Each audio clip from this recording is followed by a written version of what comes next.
We live in a mechanical age. Everything has been made mechanical. Our industry, our clothing, our cooking ware, our transportation, our poetry, our music, our art. Everything now has become machine made and industrialized and institutionalized. And yeah, guys, I'm actually freaking out a bit. We have spent the whole year on campus. I mean, it's winter right now, and we're in the dark of the dark, and it's been snow on the ground for weeks. And you go out, and it's dark, and you stay in, and it's dark, except for all this electric light, which is very nice. But we've spent all year talking about the effects that the machines are going to be having on our life as a university, on our teaching, on our ability to help our students understand and gain knowledge and to test them whether they have knowledge. And, you know, frankly, most of my department is a little worried. I mean, we have some ideas. We're having conversations about what sort of policies we should adopt as a department. But the main sense seems to be we're trapped. We're in this world of machines that light our rooms and bring us to campus and enable us to talk to each other on the internet. And yet we know that there's something that we're losing and we're in mourning for it. And we don't know how to articulate this. We watch videos online looking for signs of the times, the reading of the past year, decade, century, to help us understand what is coming next. These are peculiar and unusual and completely predictable times. Welcome to the Mosaic Arc.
So how are you feeling? Well, I'm feeling a lot better since I shut that video off that you suggested I watch before here. That was Well, yeah, so that's really this. discombobulating. Okay, so that's the video from it's from their group, a couple called Truth Stream Media.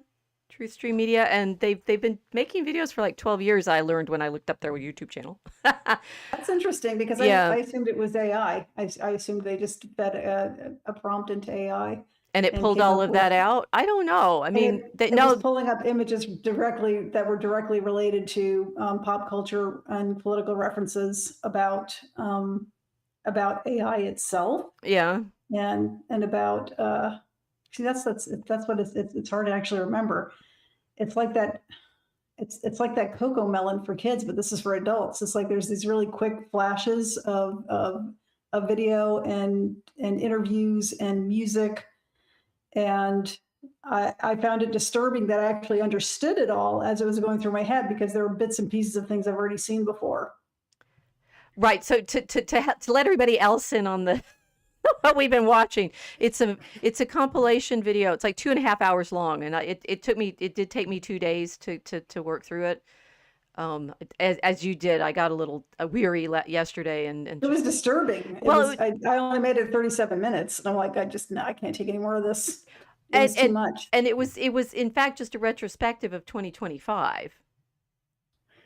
Yes, So and I mean that well, and a retrospective, but it did at the very beginning. It contained a lot of very old interviews too, from the 1950s. I think it started with that. yeah, and it has a McLuhan.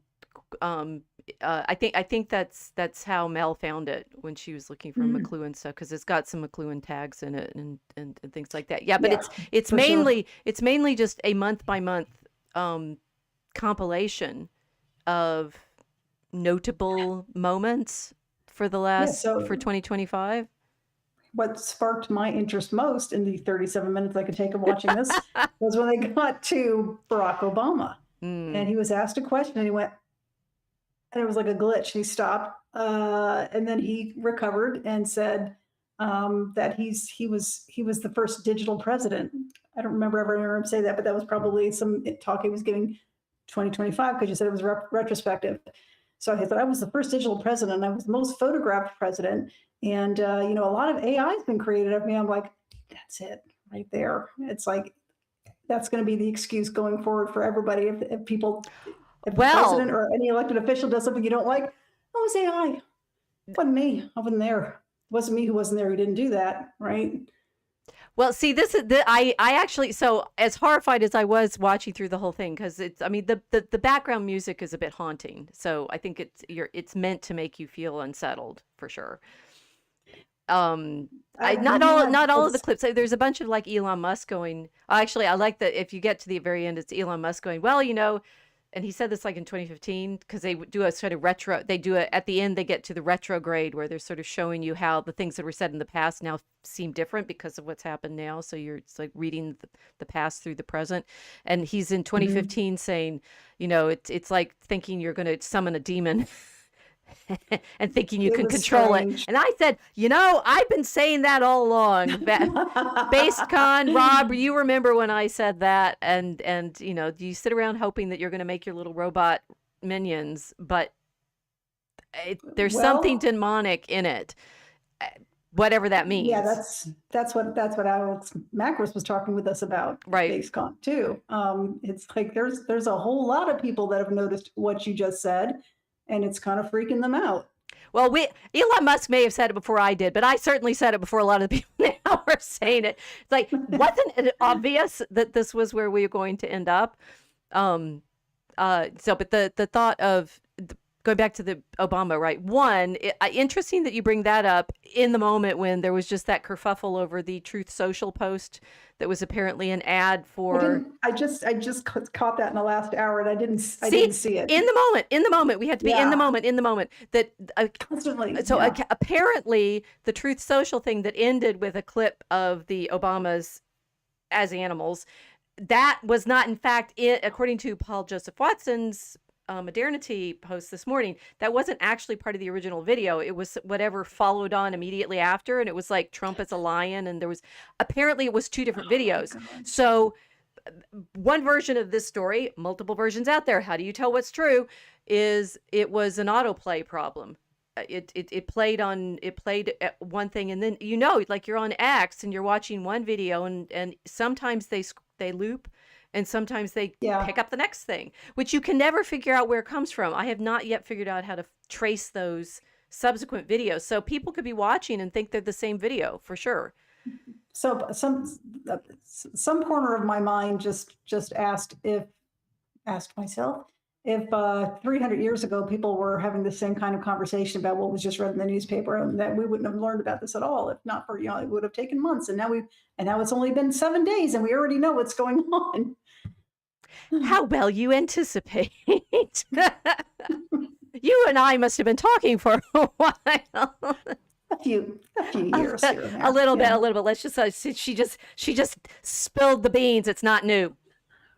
Right. yeah, We so yeah. this is this I will this is the marching robot from our cover for tonight. And I challenge you. What who's here in the chat yet? Oh, we are yet by ourselves, so we'll just have to let them show up Okay. later. I challenge you to date it. When is this robot marching into across the institutions, sweeping away all tradition coming Okay. from? I love taking guesses like this. It's good. It's good that you and I are friends because I love Yeah, asking those kinds of she loves questions. screwing with me. You guys know that. Okay. Well, hey, okay, no, so I I do don't it. mind. It's fun. It's I okay. okay. I'm glad you don't mind, but I do the fair warning. You get anybody that's going to end up in my class with me in person. I'm going to do it to you then too. And there's a good pedagogical reason. What happens if I ask you? I think You have to about it. you have to think about Yeah. it, right? Yeah. So other things that happen, it slows it. I could just tell you, right? It's Don't tell me. Don't tell me. I want to see guess. you okay, but why do you want to guess? Like I've shown you a fun, Let's see if my brain is right. To see if I'm very right. good. And what Yeah. happens if you get it wrong? Eh. I get lots of things wrong, but I'll learn something, right? Yes, it's more likely that you will remember the correction, right? Ah, okay. Yeah. There's That makes there's sense. this is it's if I just tell you, there's no friction. There's no anxiety. There's no oh yes, of course I knew that. How many class, put up your hands. How many times have you watched something, thought you understood it, and then were asked later what was in it and you couldn't say? Today or in general? Ever, How right? many times Just today? generally, how many times today? Yes, 30. Right. I mean, but it certainly doesn't it happen all the time? It's like this Yeah, is what we're sure. so You get concerned things about. mixed up in your mind, which is why I like this picture so much because it looks like it was from the 1960s, but in the 1960s they had a lot of kind of artwork that was kind of retro to the 1920s and was almost like collage like. Mm. So it could be from the 1920s or it could be from the 19th century. Okay, now you've made three So guesses. I'm getting A, no, I'm trying to 1960s, B, 1920s, or C, sometime in the 19th century. I want to say 1920s. I'm going to take my guess and say 1920s. Are you sure? No, but I'll guess. See, now if I were simply a robot marching through time, I would just tell you when I was from, and we would not have had this last 3 minutes of fun, right? Mm-hmm. And you probably wouldn't remember when I told you. Okay. Okay, you ready? I'm ready. Are you ready? Everybody ready? 1828. Wow, that early. See, I wouldn't have guessed early 1800s. I would have guessed later, Why? like 1890s. Why wouldn't you have guessed 1828? This is a machine. It's interesting because it's got a kind of mechanical arm with a broom and it's sweeping away all of these old fuddy-duddies, and on the top it's like books. It's a books, and it's got a pipe that's blowing out little balloons, and there's like a university building as its crown on the top. Well, I mean, they've been making mechanical men for centuries before that. So it's, I mean, making mechanical men and animals wasn't a new thing in 1828. I guess it was just the art style that made me think it was that. So I was looking more at the art style than the subject matter. For me, the art style is still okay. So hi everyone, we got some so John Abrissi's here. Hello. John's saying when Disney mainstreamed animation and movies in the 1930s, lots of people had a meltdown. Yes, this is so VA Boston guesses 1800s, hot air balloons, no airplanes. Good detail. She must be a writer. Or has practiced, okay. So it's 1828 and they're anxious about this. What the label on it is the March of Intellect, which is in fact not the title just of this picture, but of a whole series of similar cartoons that come out mainly in the 1820s, and they are worried about what do we think they're worried about. And this is what's interesting. It's like you see this image out of context. It works great for AI, right? It's here's the robot Yeah. stuffed full of all of the knowledge of all of the books from the past, sweeping away all of our institutions of law and academia and science, and publishing, right? And here it is. It's just going to sweep them all away. Hmm. What were they concerned about in the 1820s that these satirical cartoons would be popular? And this particular one is by Robert Seymour. I will now give you details about it so that you will, remember that Professor Fulton Brown said various other things about this picture, which I don't remember because she didn't quiz me on them. That hey, the thing is, I have spent. I am Hermione Granger. I know, big surprise. Yes, she is. She identifies as Hermione. Yes. It's very easy. I want her wand. You and I are going to go to Diagon Alley and get me one. Oh, Right? that place is so much fun. We're It really definitely is. going. We got to go in person together and get wands. As Hermione Granger, I of course have relentlessly taken notes in lectures for decades, which means I have actually trained myself to be able to hear lectures and can recall them very, very well because I practiced for Yes. decades and decades and decades. I promise you, handwriting helps. Um, uh, but those of you who are not taking notes and relying on the AI transcript in this video, this picture was actually discovered in the archive by one of my former colleagues. May she rest in peace. Oh, Is very cool. Allison Winter, who was she died young, about 2017. But she was a historian of science and a historian of, her first book was on mesmerism, Victorian mesmerism. And Good topic. and she also, her second book was on, I've read some of the mesmerism book. I haven't read more than the second one. The second one was on truth detection, like lying and truth detection. But she found this image when she was working on her mesmerism book, and she showed it to one of her professional colleagues, and he then went on to publish more on this phenomenon of this sort of concern about the mechanization of learning in the 19th century. And he came to Chicago a few years ago and used this image as his poster picture for the talk. Therefore, I went to the talk and learned all of these things that I just told you. So Very cool.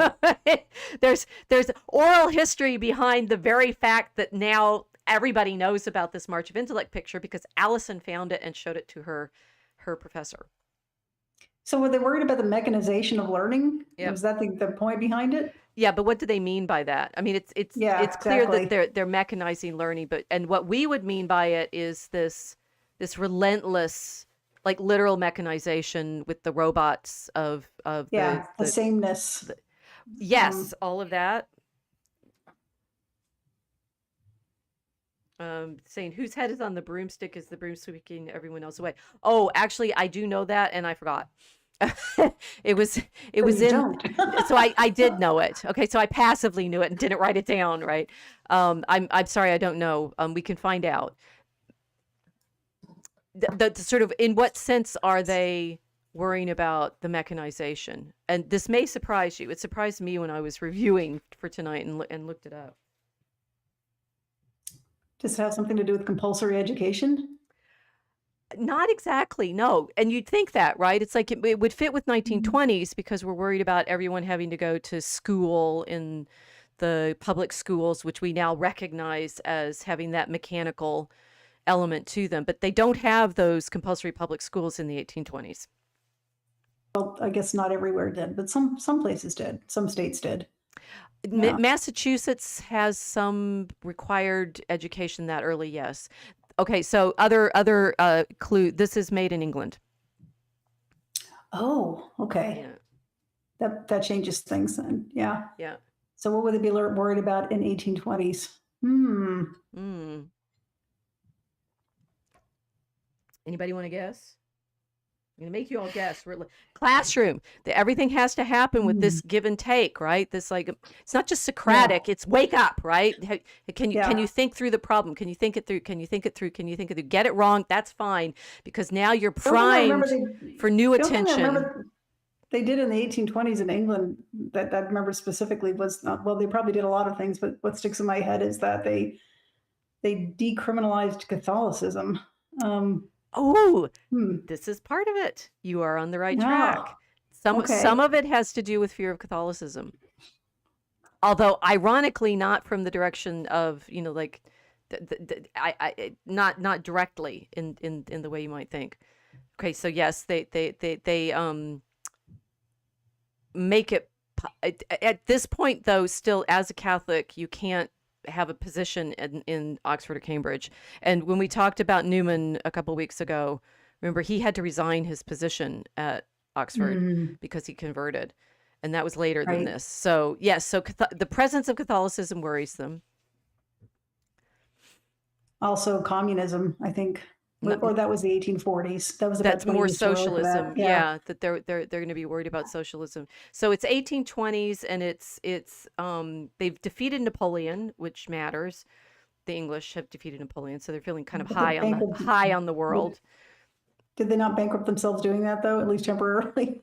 Well, okay, so we get to do another stream sometime on the empire, but we're warming up to that. Okay. Right now we're just looking at why they're so worried about the mechanization of understanding in the 1820s.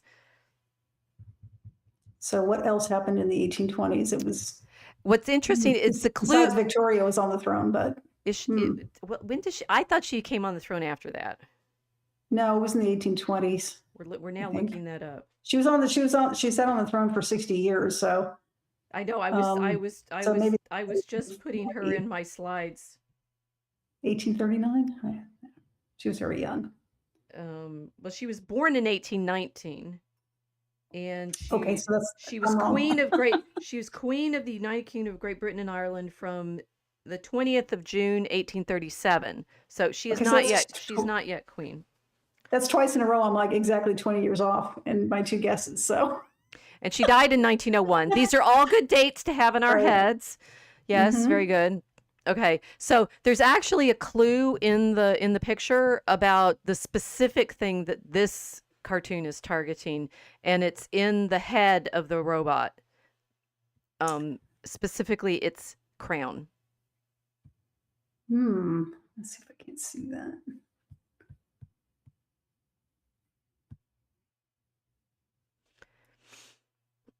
I cannot see it. Sorry. So it's a little building, and it's actually it's London University. And ironically, it was new then, and it was founded and was apparently open to Roman Catholics and Jews and others. So it was open to those who were not allowed into Oxbridge. And the concern, interestingly, I mean, this is so interesting because you could say that there's an AI sort of concern here. It's like Wikipedia or the democratization of knowledge, as we say, Mm-hmm. the internet has brought about. They are specifically worried about the democratization of knowledge because they're worried about what is making possible the spread of knowledge to the working classes. Yeah. Which is ironic in a lot of ways. It's like saying, look, we can publish heaps and heaps and heaps and heaps of books, and that will make everybody able to read. And there's other in now I've forgotten the professor's name who gave the talk. See, I didn't do my own quizzing of myself. That some of the cartoons that came out of this period include like showing working men reading books. Who were these aimed at, though? Who are these cartoons aimed at? Well, they're aimed at those who would be worried about, democratizing education. Like it's gonna But at that point, it's been democratized because there are people entering university level learning who are not, what we used to call WASPs, right? So they're reading the cartoons too. The university just opened. Right, but it has people ready to go into it, presumably. Well, yes, but the idea is that because London University, public university, I can look it up on my machine. Right? On your magic scrying glass. It was actually founded in 1836. So after this was this must have been come out during the discussions about founding that university. Yeah. I wonder how much of this was prompted by things that were coming out of Parliament. That's a whole nother study, I'll bet. I'm not going there. This cartoon, yeah, it would be But too complicated. Yeah. but the thing is, this picture is actually completely appropriate for us now, because consider what everybody's been freaking out most about in the last decade. Misinformation. That definitely, but the loss Quote of unquote. prestige and expertise. Because of this, right? Because they were trying to control all the information. And this March of Intellect is showing that this new robot is going to come and sweep away all of that prestige. I mean, that's what it's literally doing in the Mm-hmm. picture. It's sweeping away all the prestige Ah, okay. Yeah. of those. Let me see what it is hard. I recognize it's hard to see in detail. We've got like the deanery, the vicarage, the rectorship. There's a lot of lawyers.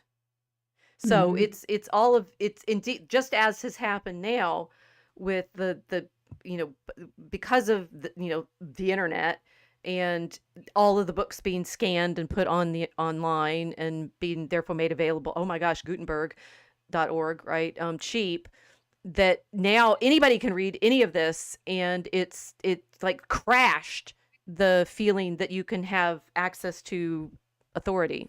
Oh, sorry. I don't know what happened there. What Let me get happened? out of there. I was trying to see the slideshow. I swear I'm not technologically challenged, although my husband says I am. I'm trying to put the slideshow on and look at it as you're showing, because usually I can do a split screen. It I doesn't gave matter. you this. I gave Come you on. the You did, and I Dropbox. did look at them. I did look at them. And I was just Behind the trying to look. scenes is coming out. Yeah. Yeah, I know. Sorry. Anyway, so I thought, the Industrial Revolution was supposed to be a magnificent and wonderful thing, and we all celebrated it, right? No, Really? You think I mean, people might be a little glum about it? well, I think the Industrial Revolution was, well, thanks to people like Dickens, is, was always shown as something kind of dark and all Well, interestingly, for this masses of Robert Seymour, people. who did I go back. I've got Thomas Carlyle on screen, but I'll go back to Robert Seymour. Robert Seymour did the illustrations for the Pickwick Papers, apparently. Oh, cool. Yeah, so there is a Dickensian element in this, but I've been teaching the Industrial Revolution, some of these images and texts and such, this past week in my History of European Civilization class, and when I was asking the students about their impression of one of the little bit of a side detour. One of the features of the 19th century is to be nostalgic about the Middle Ages constantly. And so some of the stuff we've been looking at is, the way they rebuild the Houses of Parliament to look like they're medieval. And, Yes. and the way in Germany, everybody's making castles like the famous one, Mad Ludwig's castle, all of those ones that are Neuschwanstein. right. All of those are built in the day as these fantasy versions of the past, and I'm asking them, here we've got this Gothic architecture and we've got the electric lights coming in, and which do you think is the light ages? Because there's Yes. some anxiety in the 19th century about which one's which, and most of the students in my class went, now. Now, No, I want you to be thinking about the Middle Ages a little more. Oh, I like heat and indoor plumbing. Oh, It's stop. great. And Water. bricks and tiles and all of the housing materials that we use in our all of the building materials we use in our houses now that are I wanted to point this industrialized out. in the 19th century. Yeah, I wanted to point this out last week. We were discussing the artwork about how things used to be made so beautifully. And I watched just before then, last week, I watched like a mini documentary, it might have been BBC, about Victorian architecture. And it's now basically a museum, but they showed this beautifully ornate and beautifully painted room. And it looked like some kind of engine room. It's like, what is this? It looked Oh, like it could be yeah. part of a cathedral. Yeah. It was a sewage pumping station. That's not the way they decorated it just for the tourists. That's the way it was done in the 19th century, because They wanted to decorated make everything. look beautiful. Yes. And I thought, were they trying to make the public civil works projects not only just as beautiful as the cathedrals were, but to maybe make modern life supplant it in people's estimation? if your students are saying, no, here, today is absolutely better right now, 100%, right? I don't want to go back to the Middle Ages. They're not thinking of beauty because, well, Ah, at least in the 19th century, they didn't have to make the choice. They did both. excellent point. Very good point. The other thing that it does is, of course, flatten time, which you Oh, have just very aptly evoked. You don't have to choose. It's all now. yeah. So John is saying the law of unintended consequences. All these things tend to do is eradicate some roles and then create a whole raft of new roles no one originally thought of. Well, we're trying, right? So in the day, and this is one of my favorite essays to come out. In fact, right at the time of the March of Intellect debate, which is Thomas Carlyle's little meditation on the signs of the times, which is interesting because it's in fact a book review, and there were 3 books that he was reviewing: Anticipation, or 100 Years Hence, which was published in London in 1829; The Rise, Progress, and Present State of Public Opinion in Great Britain, also published London, 1829; and The Last Days, or Discourses on These Our Times, etc., by the Reverend Edward Irving, London, 1829. And so Carlyle, writing in the Edinburgh Review, has a little meditation on these 3 books, which are all basically about saying, what's coming next?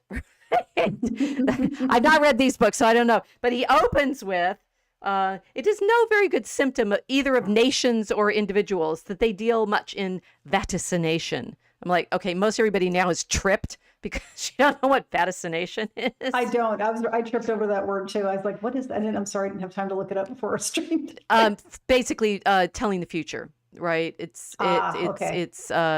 the Latinization of the word for, like, fortune telling, prophesying, but with Okay, with a the new sense of conspiracy theory just dropped. It sounds like Vatican. But go on. how good you are. You are really on fire tonight. I'll keep going. Happy men are full of the present, for its bounty suffices them, and wise men also for its duties gauge them.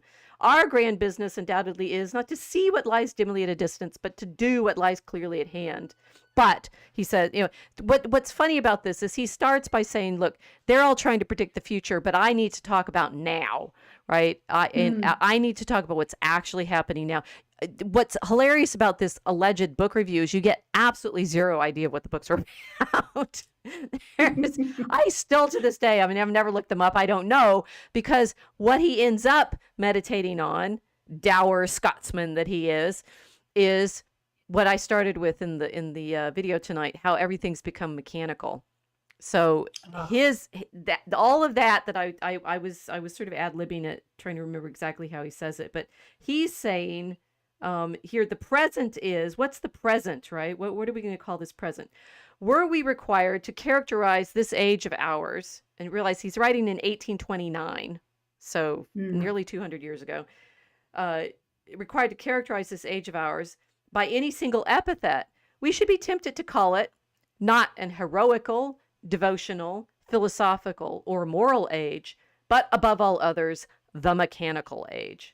It is the age of machinery in every outward and inward sense of the word, the age which with its whole undivided might forwards, teaches, and practices the great art of adapting means to ends. Nothing is now done directly or by hand. All is rule and calculated contrivance. For the simplest operations, some helps and accompaniments, some cunning abbreviating processes in readiness. Our old modes of exertion are all discredited and thrown aside. On every hand, the living artisan is driven from his workshop to make room for a speedier, inanimate one. The shuttle drops from the fingers of the weaver and falls into iron fingers that ply it faster. The sailor furls his sail and lays down his oar, and bids a strong, unwearied servant on vaporous wings bear him through the waters. Men have crossed oceans by steam. Even the horse is stripped of his harness, and finds the fleet fire horse yoked in his stead. Nay, we have an artist that hatches chickens by steam. The very brood hen is to be superseded. You hear all that, home chickeners, right? You could just, like, incubate your eggs and have them hatch. Why do you need hens? So he and I was thinking this with the video that you and I were watching, right? That they're showing some of the things like the robots doing the laundry and stuff. Right. So here, the Mm. well, remember how we have all these mechanical made clothes, and the Yes, they are inferior. the living artisan driven from his workshop, the horses, the animals, for all earthly and for some unearthly purposes, we have machines and mechanic furtherances for mincing our cabbages, from casting us into magnetic sleep. They were using like magnets to help, like sleep aids, I guess. We remove mountains and make our seas our smooth highway. Nothing can resist us. We war with rude nature, and by our resistless engines come off always victorious and loaded with spoils. But wait, there's more, right? That's just his setup, saying we suddenly have all these machines for everything. So it's displacing the weavers, it's displacing the sailors, it's displacing the chickens. But what he goes on to say is, in fact, it's absolutely everything that's become mechanical.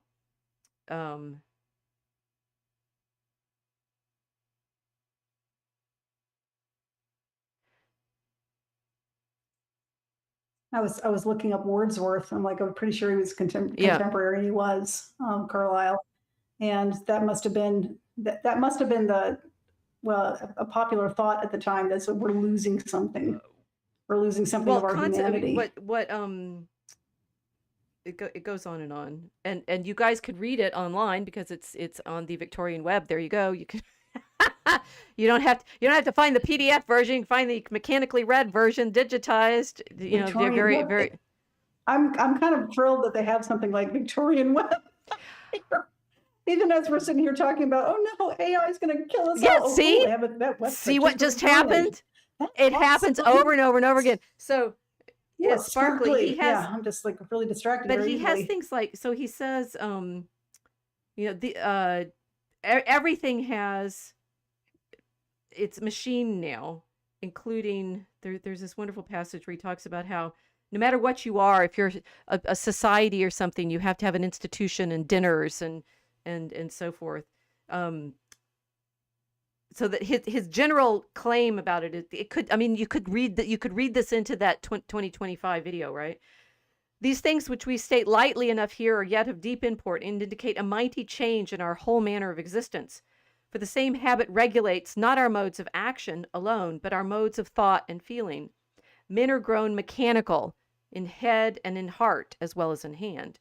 They have lost faith in individual endeavor and in natural force of any kind, not for internal perfection, but for external combinations and arrangements, for institutions, constitutions, for mechanism of one sort or another, do they hope and struggle. Their whole efforts, attachments, opinions turn on mechanism and are of a mechanical character. And then he goes on to trace it in all of the other places, including, for example,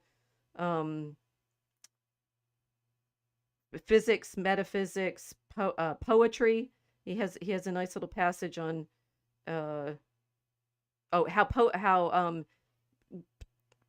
one guy, the metaphysical philosophy of this last inquirer is certainly no shadowy or unsubstantial one. He fairly lays open our moral structure with his dissecting knives and real metal probes, and exhibits it to the inspection of mankind by Leeuwenhoek microscopes and inflation with the anatomical blowpipe. Thought, he is inclined to hold, is still secreted by the brain, but then poetry and religion, and it is really worth knowing, are, quote, a product of the smaller intestines. You're right with your gut, which, I mean, we sort of kind of, also believe, but he goes on to say absolutely everything has been turned into a mechanism, including all of our structures of society, so that you have political societies and building societies and, guilds and blah, blah, blah, blah, blah. Everything has become something that you do. Okay, I'll read one more passage. So, equally mechanical and of equal simplicity are the methods proposed by both parties for completing or securing this all-sufficient perfection of arrangement. It is no longer the moral, religious, spiritual condition of the people that is our concern, but their physical, practical, economic condition as regulated by public laws. Thus is the body politic more than ever worshipped and tended, but the soul politic less than ever. Right. Well, we're doomed if it's been 200 years. And we're still not out. What would out of what? Well, Out of does being enthralled? I mean, does this not sound like the guy? Okay, you only watched 37 minutes of the video. I couldn't take anymore. I know I really couldn't. I mean, I had time. I was sitting there cooking. I'm like, I could listen to this while cooking. I just couldn't do it. But It was just why? disturbing. Why? I mean, there some of It it. wasn't land. It wasn't concrete. It wasn't anchored to anything. It wasn't Mm, landing on any one thing, and had an overall theme. But the quick change of not topics but perspectives, the mm, constant. It's a bit like being tossed around in an ocean. Just wanted to get out of it. okay. But I mean, so interesting. I actually enjoyed it because it has that flavor of the mosaic that we're always talking about, and that indeed there's no narration. It's simply juxtaposition of all of these different clips, all these different video It, clips. but if it were an actual mosaic, if you were to translate the thoughts that were in it to colors on a board, it would just all be one color. It would just be solid because it was the same Well, it's the same mood, and I put it to you that that was mood. the music. The music was the one through line on it that was creating that sense of Maybe I'm very mechanical sensitive to sound mechanical that way. doom, the mechanical Yeah. doom for you, right? But okay, so but it when it goes on, this again is this Truth Stream Media compilation. It includes guys like I think it's Peter Thiel, and Sam Altman, and a few clips Hmm. of Elon Musk, and they're and other guys that are talking about how we're going to make these machines that can basically do everything. And here's Carlyle back in 1829 saying we're completely mechanical. We have nothing of the dynamic. We're entirely physical and material. We have nothing left of the soul. I mean, that's kind of what Carlyle's famous for. One being gloomy, and two, It this is gloomy. It is this gloomy. sort No, of but metaphysical musing. yeah, he lived in a world that was rapidly mechanizing. They were mechanizing food too. This is when they started. This was after the Napoleonic Wars. They started um, producing canned food for the first time. Very good. That Yeah. was sellable, and it's people would go to work in these factories, and then that's the only food that they can afford. And this is still a problem. At least it was up through the 1960s. It was or maybe even more recently in places like Britain, which had a lot of food deprivation because of two wars Mm-hmm. over the last 100 years. And so there's been a whole movement of people trying to get the people in Britain off of processed Now food and reintroduce them to fresh food again. But really, that's been going on since the it's 200 19th years. century. Yes, it's 200. I Um, mean, the yeah. other stuff that we've talked about and things like the introduction of sugar. I mean, the apparently the sugar Mm. diet and the sugar in the tea helps them not eat. It's like, you, Because it's a yes, stimulant, right? It's a and mild and you drug. have enough jam on your bread and tea.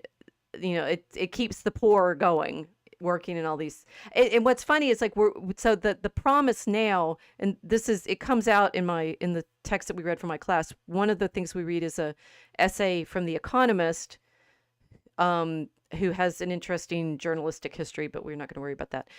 Writing about the opening of the Crystal Palace in 1851 and how the exhibit that it's like it's the first World Fair, and they're going to show all of these machines that are going to make everybody's life completely comfortable. It sounds exactly like the guys talking about how the robots are going to take away all the bad jobs.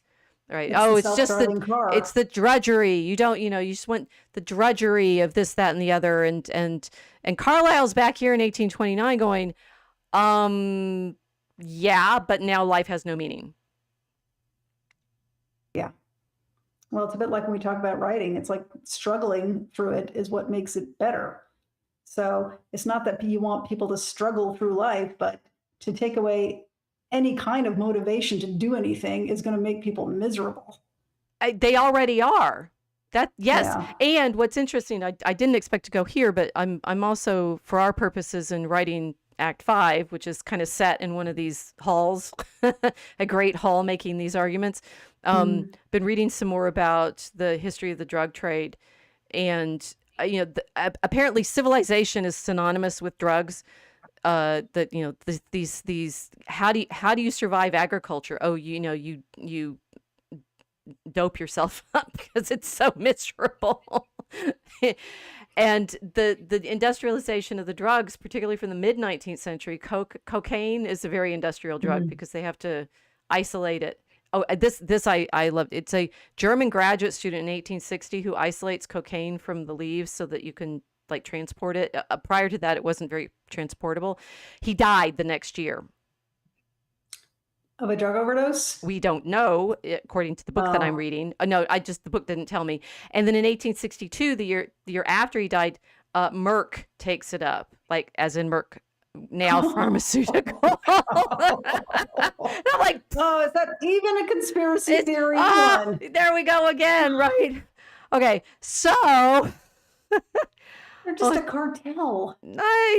we never get out of this story. Anyway, if in fact we are stuck in this story now, is there anything different about now? What is in fact happening for us? So I've been doing a lot of research, which I'm staggering. To these guys who I'm showing you right now are they're uh, Yeah. they're Okay. the New polity? editors of New Polity, and the guy in the white shirt is Mark Barnes, and the other guy is Andrew Willard Jones. And we'll send out in the newsletter links to all of these things so you guys can do your homework if you'd like. They're talking about what happens when you don't read books anymore. Like what are we going to lose with AI? And the main thing that I enjoyed they were talking about is what it's going to be like when nobody reads books anymore, or what we're actually losing by not reading books.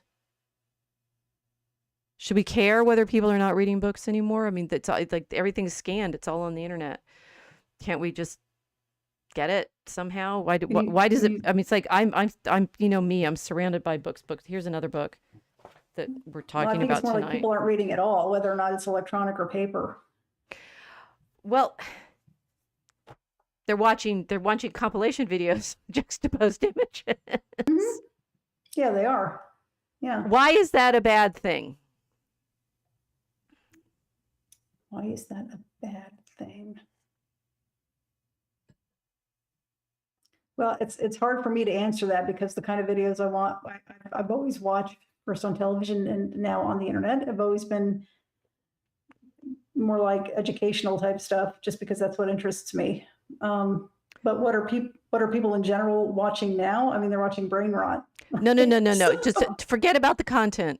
Well, the content does matter, but why is Yeah, I mean, the look content what does matter. I mean? They could just listen to us talk. Why do they need to read a book? So it's like that neutralizes. I get that not everything out there on the internet is real. We're gonna get to that hopefully. Okay, so audiobook versus you're reading it yourself. Yes, that could be a start there, or just like you and I are having this conversation, and one of the things I hope in the way that we make these conversations and record them and put them out in the world is that our conversation is educational at an enjoyable level. So you might get the same content from me talking you through all of this stuff as you would get, or would you get the same content in a book? What's different about a book? We got It's a different brain function. yeah, you think about that for a second. We got some comments here. John is saying sugar and tea. This is true. Hunger is a feeling caused by sugar level drops. In Ireland, after the famine, sugar consumption escalated. Oh, and he's saying in Australia, kids will have to read books. Social media, including YouTube for under 16, is banned. Well, but they could listen to audiobooks, and we do wonder whether. Yeah. But the specifically the exercise of reading a book. It is an exercise. Yeah. What So kind? a lot of kids, particular, think of it as work. Why? It is, but Why? it's got a I mean, reward. you and I enjoyed it, right, when we were growing up, because we're that kind of people. I did not always, Oh, you actually. didn't. I Okay, you mean, weren't Hermione. no, I wasn't Hermione. You No, were I did. Ron asking Hermione to do your homework for you. I read when I was growing up the same way I tend to read now. I mean, I have tons of books that I have to read list is getting bigger and bigger because I've met all these cool people that write really cool books over the past couple Yes, of go to years. BaseCon and then you come home with, Yeah, for sure. the year's worth. I bought a bunch of Rob Cruzy's stuff because he's so funny. He's just a fantastic writer.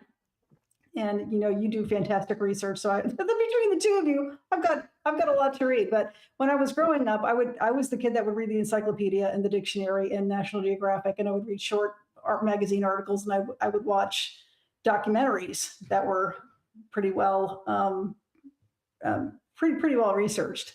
I was just kind of an information junkie that way. So I would read short bits. I wouldn't read a lot of fiction. That just wasn't my thing. I read fiction because I had to. And that's what made it like work, because it was homework to me. When you Right. only have it in a homework context like that, it tends to just become work for you, and it's hard. I think there's a couple of publishers out there that are trying to really hard to start encouraging authors to write fiction for boys, and that's really important because the stuff that they make the kids read, girls and boys, is just not enjoyable and it's only work. So how do you get kids to see and then grow into adulthood thinking it's actually a pleasurable activity? Well, you That's just described two different practices of reading. Yes, I did. So there's a transition where you can look at it as work, but it can also be fun. No, not that. That you said you liked reading encyclopedias and magazines and feeling like you were getting information, Hmm. but you didn't like reading stories. I didn't like reading a lot of fiction, though, because to me, the fiction was work, but maybe I just wasn't reading good fiction. Or, I mean, or you, and the thing is, nobody younger tends to read academic books. And not even that many people now read academic books. Sadly, sad as we academic authors are to find this out, Yeah. right? Your readership shrinks. Why?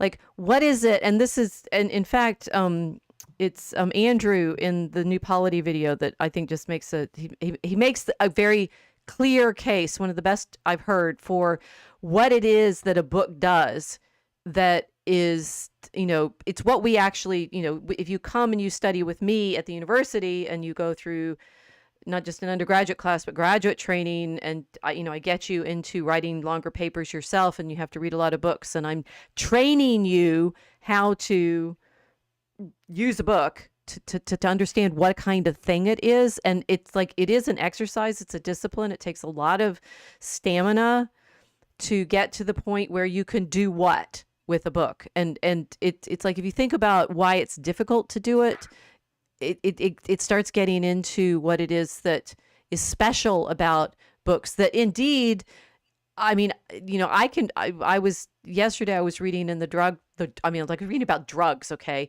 And I had been reading a lot, and I'd been grading yesterday afternoon, and I was tired. And so I went and looked at the Truth Stream video, and that was actually relaxing for me because it was completely different. I mean, like, oh, great. I just get to watch juxtaposed images and think about how they go together in meaning. Or you don't have to think at all because they've already done the thinking for you. Well, They put these together because they're all matched. Look, Harold Innis did all the thinking for you before he wrote this, right? Did he? Well, yes, because it's in the book. He put, it's like here's the order. Right, but is he not writing about things he's hoping people will think more about? Well, that's what they're putting in the video too. We're talking about their video. They hope that it generates thinking. The Truth Stream video, particularly, not necessarily every video. Yeah. But, so here, we are perhaps too much part of the civilization which followed the spread of the printing industry to be able to detect its characteristics. We're in it. This is why it's hard to understand what we're going to lose. Education, in the words of Lasky, became the art of teaching men to be deceived by the printed word. Haha. The most important service rendered by the press and the magazines is that of educating people to approach printed matter with distrust. Haha. But there are unmistakable signs that ours is a civilization which partakes of the character of all civilizations and its belief in its uniqueness and superiority over all other civilizations. We are all familiar with the claims of the printing industry to the effect that it has ushered in a new and superior civilization. No other civilization, we are told, has enjoyed our advantages: democracy, education, progress, individualism, and other blessed words describe our new heaven. Remember that this is the argument that's going to be made by the people who are making those robots marching through the institutions and destroying their prestige by public education. And he's saying, we march through, and here we have printing now, and we believe this. At this point, the water becomes swift, and we are in grave danger of being swept off our feet by the phenomenon we are describing. We are in danger, on the one hand, of losing our objectivity, and on the other hand, of being placed under arrest. Freedom of the press has been regarded as a great bulwark of our civilization, and it would be dangerous to say that it has become the great bulwark of monopolies of the press. Civilizations have their sacred cows. The Middle Ages burned its heretics, and the modern age threatens them with atom bombs. Baha. Anyway, the point being there, meta point, when you're in a particular media culture, you can't see it. You can't see what's particular about it. And this, again, is what the New Polity guys were talking about. What is a book? I'll look and see what the others are saying. John says, just a reminder that in 1975, I passed a final year English test by going to see Jane Eyre, the film, which was at the theaters at the time, rather than read the assigned book. Aha, aha, aha. So he knew the story, right? What's the difference?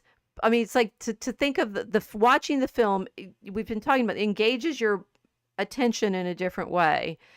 But the thing is, what does it take? So Marshall McLuhan was very interested in one aspect of reading a book, which was the training your eyes to follow the line of script, which there were apparently in the 1950s, a lot of experiments. I've seen videos or movies of them doing this, that they were doing eye tracking movements with readers to see how they followed the lines of type on the page. And McLuhan was fascinated by this because he got a lot of ideas about the linear nature of thinking and such like that. The New Polity guys took it to another level, though, saying reading a book is hard. It takes a particular kind of discipline. It takes, you don't start when you're 10 reading 800-page books. You start with little books, right? And chapter book. Oh, my first chapter book, right? And then you build up to it, because it takes a kind of stamina to get to the point where you can hold the whole idea in your head. And I keep getting Mark and Andrew backwards. What Andrew, he had this lovely way he was talking about it. What a book is, I mean, he is a medievalist, so he should know better, but he's talking about how a book it's a certain size, at least books like this, like our regular trade academic books, right?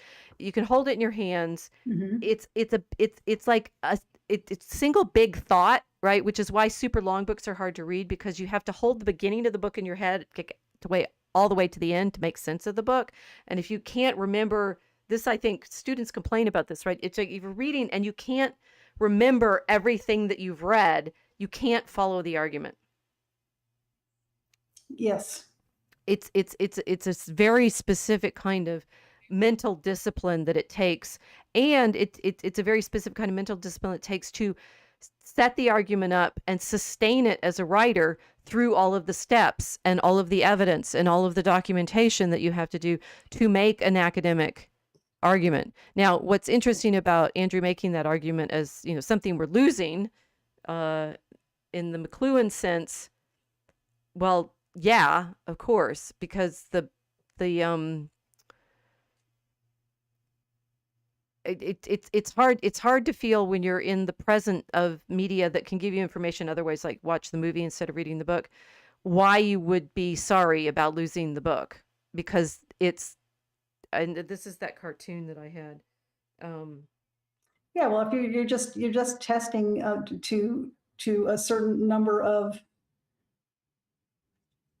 questions about the plot of the book, then yeah, you can probably get it from the movie. Well, that's But I mean, a clever teacher is going to actually ask to do essay questions to see if you actually understood Yeah, what but you we were can't do that reading. anymore because ChatGPT will write them.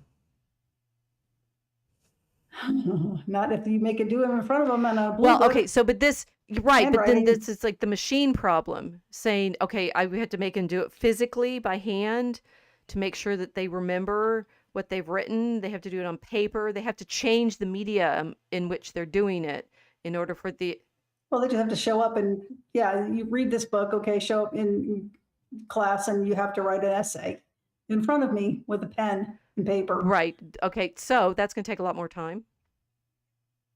Yep. So in the cartoon, the kid with the guitar is saying, "You see, Dad, Professor McLuhan says the environment that man creates becomes his medium for defining his role in it. The invention of type created linear or sequential thought, separating thought from action. Now, with TV and folk singing, thought and action are closer and social involvement is greater. We again live in a village, get it?" And of course, the dad just looks sad because he's surrounded by all his books. Oh, yeah. It's the global village. I'm gonna listen to the global villages stuff over there. I don't need your books.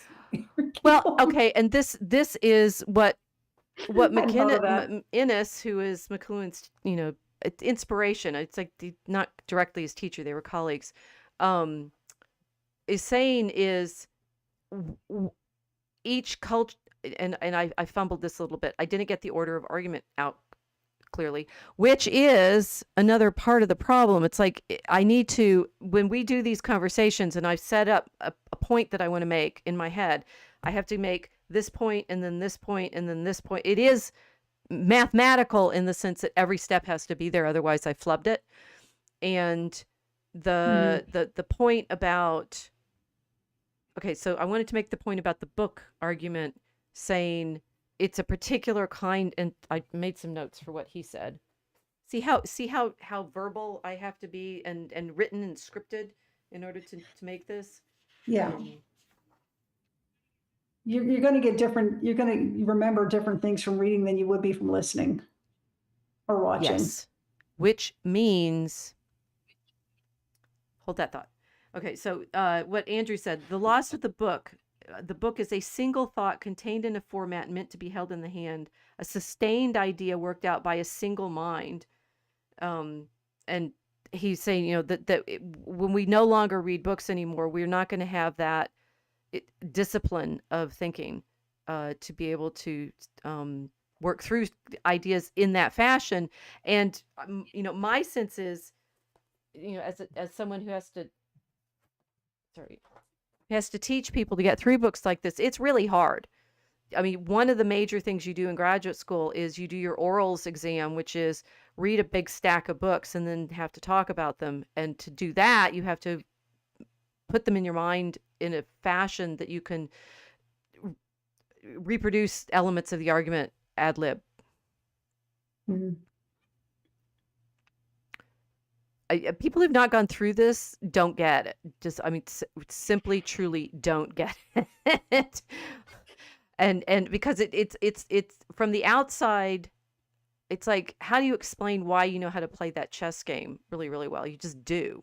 So why do I know how to put this idea with this idea with this idea and frame it this way and put it together with all these other books and stuff? Well, it's because I've been practicing it. So it's a kind Yes, of practicing very different. it's a Yeah. kind of mental skill. Okay, Hmm. that idea. Um, and then the kid coming along and saying, "Oh, but we're shaped by the environment that we're in." Uh, and McLuhan saying, "A strange bond often exists among antisocial types in their power to see environments as they really are." Dun dun dun. Yeah, I felt that for the past 10 years. Well, the seeing the environments as they really are, it's Eventually, like, people will catch up with me. maybe, but the seeing the environments, what does that mean to you? What does the seeing the environments as they really are mean to you?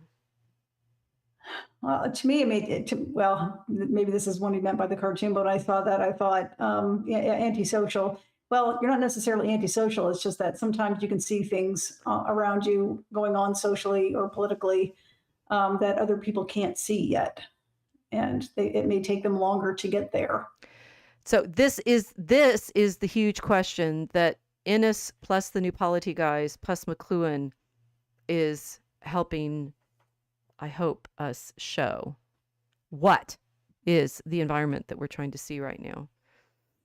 And what I see, just the close the thought on the books, what I see in academia is, of course, all we're doing, we're lamenting the loss of the book practice. And it's real, right? It's like, once we lose it, we're not going to be able to do it any better than, people can weave their own clothes. To be able to do it is going to be this kind of, nostalgic reenactment kind of thing. But back in the 19th and 20th centuries, people could take a book like this and make it talk to other books and hold these ideas in their head, to be like practicing scholastic philosophy now. Yeah. It's like this meme that went around a while ago, where it's not a while ago, it's pretty recent, when you're describing to somebody, Zoomer or younger, that you used to use paper maps. Right, like So that. what do you mean, like a pirate? Yeah. Again, I never thought of it like that, but yes, like a pirate. Or like the archer guy that we saw the videos of him. He's like, pirates were archers too. Yeah.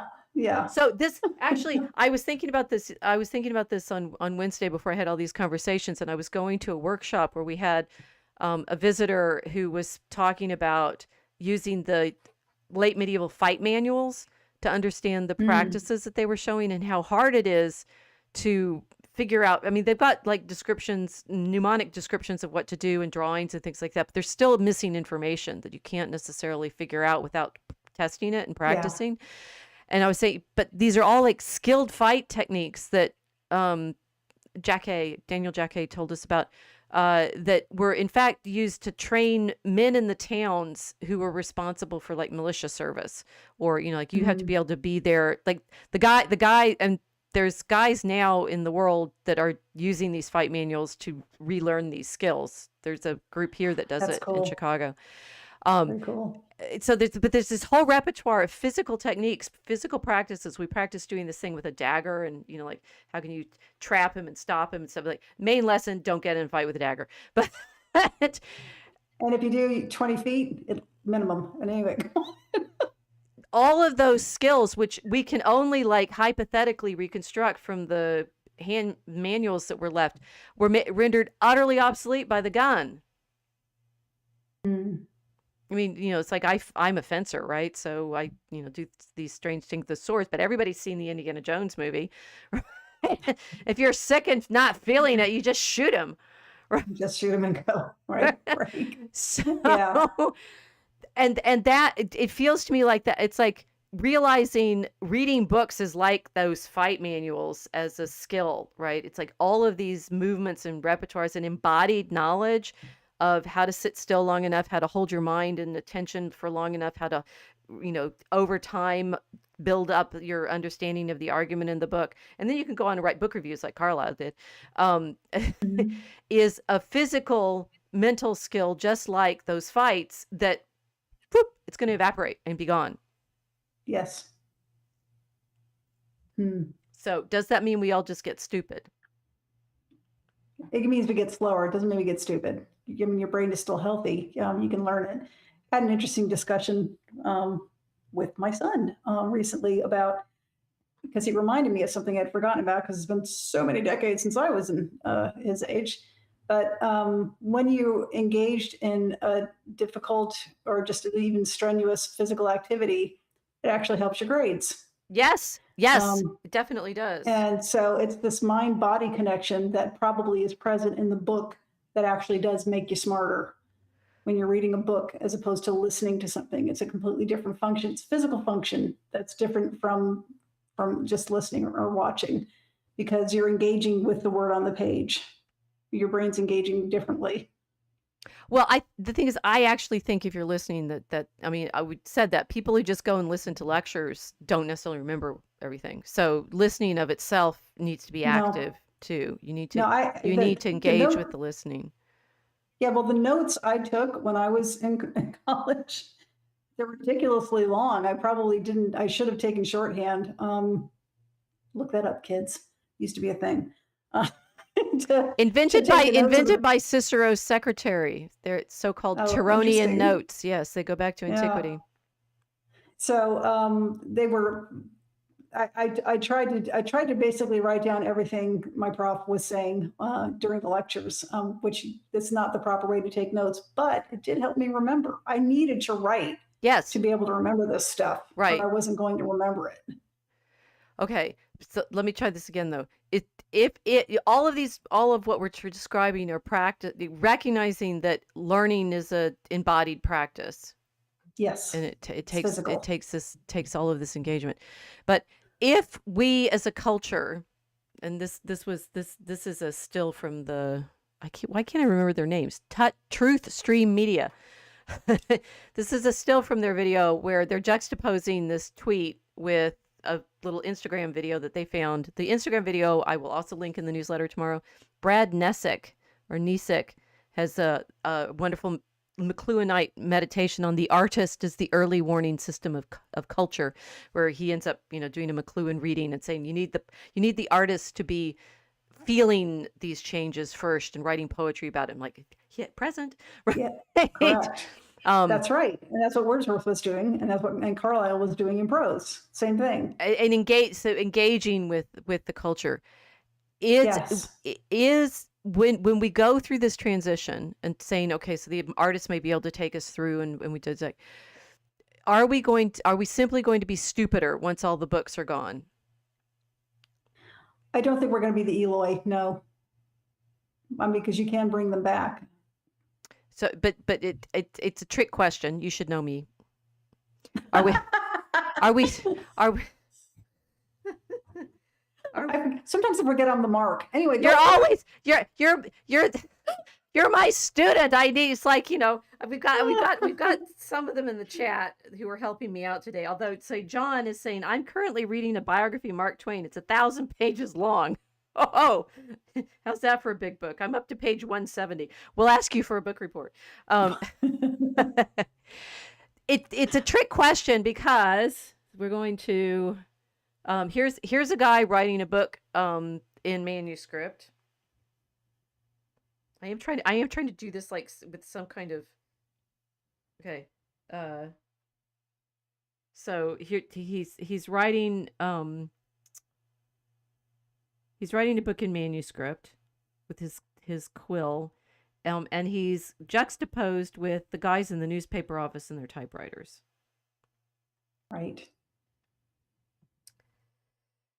When we went from the manuscript world of copying out and parchment, there's a transition period with paper, which makes this complicated, but never mind. We went from the parchment world to the newspaper mechanically printed world, from the slowness of doing this sort of monastic transcription of books to the speed of the newspapers are really 18th, 19th, obviously 20th century. Did people become smarter or stupider? The people actually doing the transcribing? Did the culture become smarter or stupider? And you'll be tempted to answer. Think about the way, and this is going back to the way Ennis is saying, when we're in printing, we only see ourselves, we see the world through print as a phenomenon, as an environment, right? So we made a big claim here that we're the sociopaths able to see environments as they really are. So this is the test. Am I stupid or smart? Well, but the thing is, this is a test. We are worried right now about the AI and the computers, and in McLuhan terms, we're actually worried about the environment of like all of it, right? I cannot remember their names. Truth Stream Media. I wrote it down and I still can't remember that word. Okay, the Truth Stream Media people, it's a couple, man and woman. They are showing us through the video montage that they made the environment that we are in. Yeah. And the computers and the videos and the audio of the different people speaking, the computer generated images, we hope it's actually Obama talking and not an AI of him. That's the environment we're in. Okay, what environment are in? Because when I got us to the place, so I needed to get us, and we're only at 9:16. In my time zone, we're at 10:16 in your time zone. McLuhan, Carlyle in the Signs of the Times is trying to describe the environment that he's in. He's doing a McLuhan reading of his environment before McLuhan, saying we are nothing but a machine world now. Innes, in his Bias of Communication, warns us that insofar as we are, insofar as we try to assess a culture, we are bound by the bias of that culture. And the culture that he's writing from in the 1950s was still very much a print culture and still very much the newspaper culture, although it was moving into radio.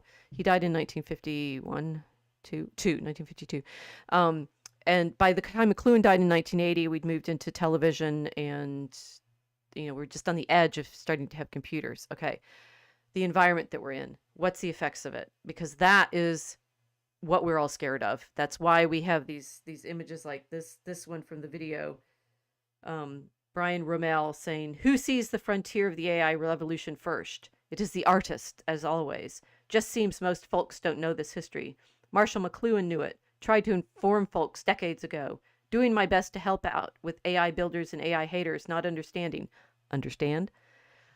Okay, let's take the challenge. What's the environment? And we can start with a comparative test. What's the difference in the environment between the parchment world and the parchment codex world of books like this, bound like this, and the newspaper world? And I forgot, I have actually a newspaper in my house that gets thrown at our door every day, even though nobody buys it because it's just there with the subscription. Who knows? I forgot to bring it to the. Yeah. Well, I don't have it. Imagine the prop. I made the question clear enough now? I hope I have. I think so. Okay. I don't know. I'm one of her slower students, if not the slowest student. So you're way faster than most of the people I talk to. Well, okay. Get out more often. Sorry. To be fair, my students pick it up pretty quickly. So, but I'm sure they do. I think it's that the newspapers and thus the information in them are disposable. Disposable information. That's a good start. How does that change your sense of what's okay? So the meta question here is: do we get stupider or smarter? And you have to find the trick in that. You have to find. I think we get more narrow focused, not stupider or smarter. I don't think it's a question of stupid or smart. I think it's a question of quality of information that you're getting. If it's disposable information, is the quality that good?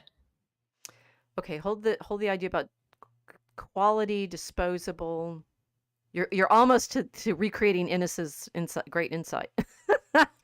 What kind of this is even worse than guessing the date on the picture. And the thing is, I was thinking about this week because Wednesday was a big day, right? Had got to fight with a dagger. I got to talk to the staff meeting about what I'm about to say, and then I got to teach, John Stuart Mill to my undergraduates. The parchment world, many people who are trained to do history of the modern world is completely invisible to them. They don't know how to study it. This has been a problem for me in my career because I live in the parchment world, a particular kind of quality of something.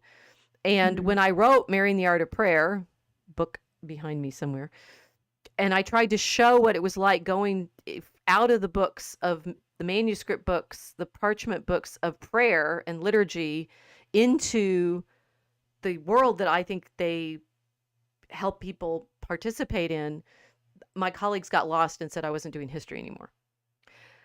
Because they didn't understand it. But what didn't they understand? And I didn't understand what they didn't understand because I'm like, isn't it clear? I showed you.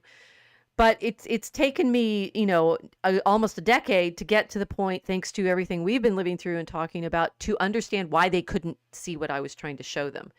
And I now understand it's because they are so of the moment, of the cultural moment, as historians who are used to writing particular kinds of books, who used newspapers and government archives and bureaucratic clerkly reports and that kind of information, which you just described as ephemeral. And Yes. and you know, okay, what's the like what's the trick in my question about do we get smarter or stupider? And we're almost there. We're almost there. Doing it's just tricking your question, and it's related to your colleague's reaction to your work. Yes. Um, um, Let me think about this for a second. Basically, if they didn't see it in a book that had been previously written, it didn't exist. So it's not really a study. That, yes, The idea. yep. They start, well, they get, so remember how everybody freaked out in 2016 when Trump got elected? Mm-hmm. Remember exactly Well, not everybody, but yeah, the what ones who they did were, quite loud about it. the ones that were freaking out, what were they? There was something very particular I blogged about, so I was interested. He was like how he dealt with the news, right? And they were so mad at what he did. He leapfrogged them. Yeah. He absolutely he went over their heads straight to the people. He didn't go through the filter. The filter that everybody else had been going through for 200 years. What was the filter? Newspapers. The newspapers. The MSM, as they called it. But the newspaper, literally, like in McLuhan terms, the newspapers. They were also partly of the television and the anchors and things like that. But they were my department had a meeting about it back in 2016, like the day after the election, and they were like really upset because they didn't know which newspaper they could trust. And but you never could. So. Well, as a medievalist, I was like, why is this even a question? None of them. You're historians. Why aren't you quizzing all of these sources of information? And I, in the blog post I wrote about fake news, I, took one history, William Newborough's history. William Newborough is acclaimed as the father of, modern history because he criticized Geoffrey of Monmouth for his King Arthur stories, right? And I took five stories from William and said, which of these would you believe? And of course, the criterion of believing, some of them are about, he has kids coming out of mounds that are all green, right? Or the dog that comes out of they're kind of Marvel stories. There's also reports of wars that are happening in Italy, and he's up in the north of England. And there's also the conversation that the Jews have in York Castle before they commit suicide, which he couldn't have witnessed. Right. And the level in one book, right, in one source, the kinds of information that are available in each of those categories. It's like, how are you going to decide? Because he's trustworthy as a historian, he's trustworthy in everything. And yet the propensity of, and Carlyle was writing at the beginning of, well, he was 100 years into the newspapers, but really at the top of the newspapers at the top of their power of creating public opinion by way of being the kind of media that could circulate and create the environment of this is what everybody knows.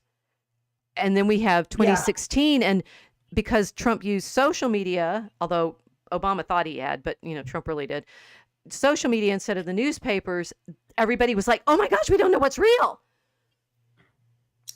Right. This is where the phrase misinformation kept coming in. Exactly. Yeah. Another thing you heard a lot in 2016, and I think that's finally calmed down now, thank goodness, because it was just really obnoxious. He's ignoring standards and norms. That exactly. Yeah.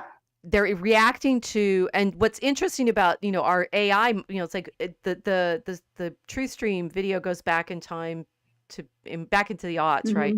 We've been feeling this change for decades now because of the kind, as soon as the internet comes in, maybe as a medievalist, because of the way a lot of our sources are being, put online and made available in searchable databases and stuff like that. We're sort of weirdly avant-garde medievalists that we're used to having to think about this digital problem. But I've lost my thread. I can't remember where I was going. Oh, darn it. Stream went that away.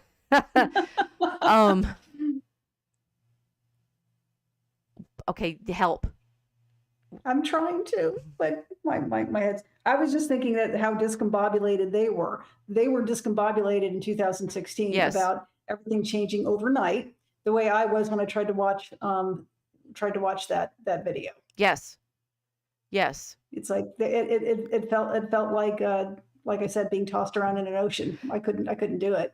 They did. I needed an anchor, and these people had their anchor. Right. It was their anchor, not yours and mine or anybody else. It was theirs. They owned it. It's the norm. It's the standard. We said so. It's the paper of record. You're not allowed to go anywhere else. We didn't vet him. I remember hearing that expression from one journalist too. Right. Yes. Actually, the first time I heard that was about Sarah Palin. We didn't vet her. It's like, and I thought, who are you? Nobody told you that was your job. Oh, maybe somebody did. Okay, maybe you told that to yourself. But the rest of the country were like, we don't need you. We'll make up our own minds. Exactly. About anybody. Exactly. The Because they used newspapers to for own the- hundreds of yeah. years had been the place where people pointed to. It was the environment, right? The environment, which Harold Innis figured out was why they had that power. Now, McLuhan does it as, he's pointing to it as an environment and things like that. Why they had that power. Next slide. This is a cuneiform tablet in the formerly Oriental Institute, now ISAC, at the University of Chicago. I will. Oh, I cool. picked. You guys have cool things. Well, yes, we do. I picked this one because of the text, or at least some of it. I think this is partially transcribed. The whole thing has more. I, the king, was a hero already in the womb. I, Shulgi, was born to be a mighty man. I am a fierce-looking lion, begotten by a dragon. I rushed forth like a fierce lion. I galloped like an ass in the desert. With my heart full of joy, I ran onward. Oh my gosh, doesn't that sound a little familiar? It sounds like rap, actually. Not what I was thinking, but no, two things. One, when I first saw it, I said, I know it's not the Epic of Gilgamesh, but it's kind of written in the same style of self-promotion, right? Which was popular for rulers back then. And it wasn't, I had to look it up. It was very interesting. But yeah, it sounds like the adage, the bravado almost sounds like this is something a rapper would sing if you were, well, 5,000 years old. Rapper, no, that's fascinating that you say that, because it's oral, right? You feel the oral. Yeah, you can hear it. The culture behind what they're saying, and okay, so this thing still exists, right? It's thousands of years old. Mm-hmm.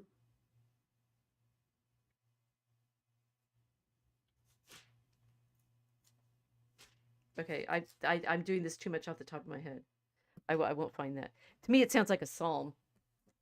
It sounds like the kind of praise of the Lord that you get in the Psalms from the same region. So it could actually. I immediately thought of the Epic of Gilgamesh when I read it, but I can see the lion image certainly. Right, yeah, it does sound like the Old Testament. Yeah. Okay, so we have the book that is the sustained single thought of a person that you can't actually memorize. Right? It's like people don't memorize books. They put them on shelves and read them, and they memorize parts of them and the arguments in them, but they need the book to contain the whole idea. Newspapers are printed on, they're cheap and ephemeral. They come every day.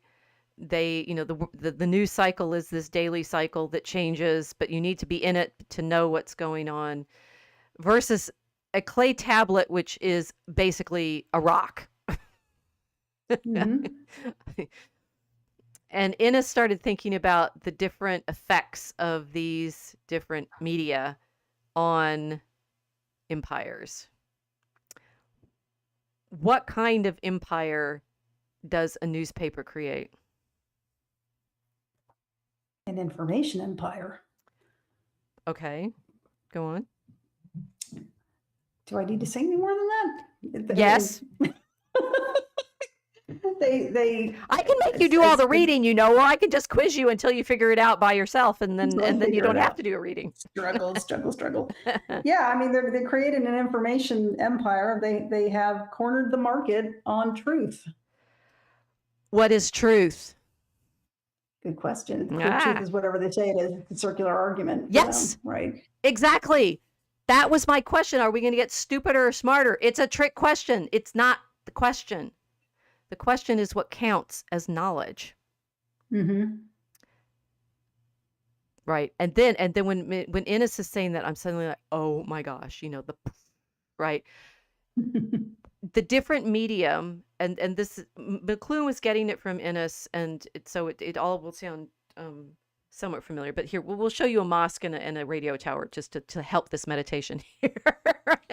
So I enjoyed this juxtaposition of the radio. It's like your the muezzin sing from, well, actually they broadcast, but the towers are for the oral, come to prayer, right? And Yeah. the radio towers now are for the Wi-Fi I think it's a cell tower. cell tower. It's in Yeah. Bahrain, yeah.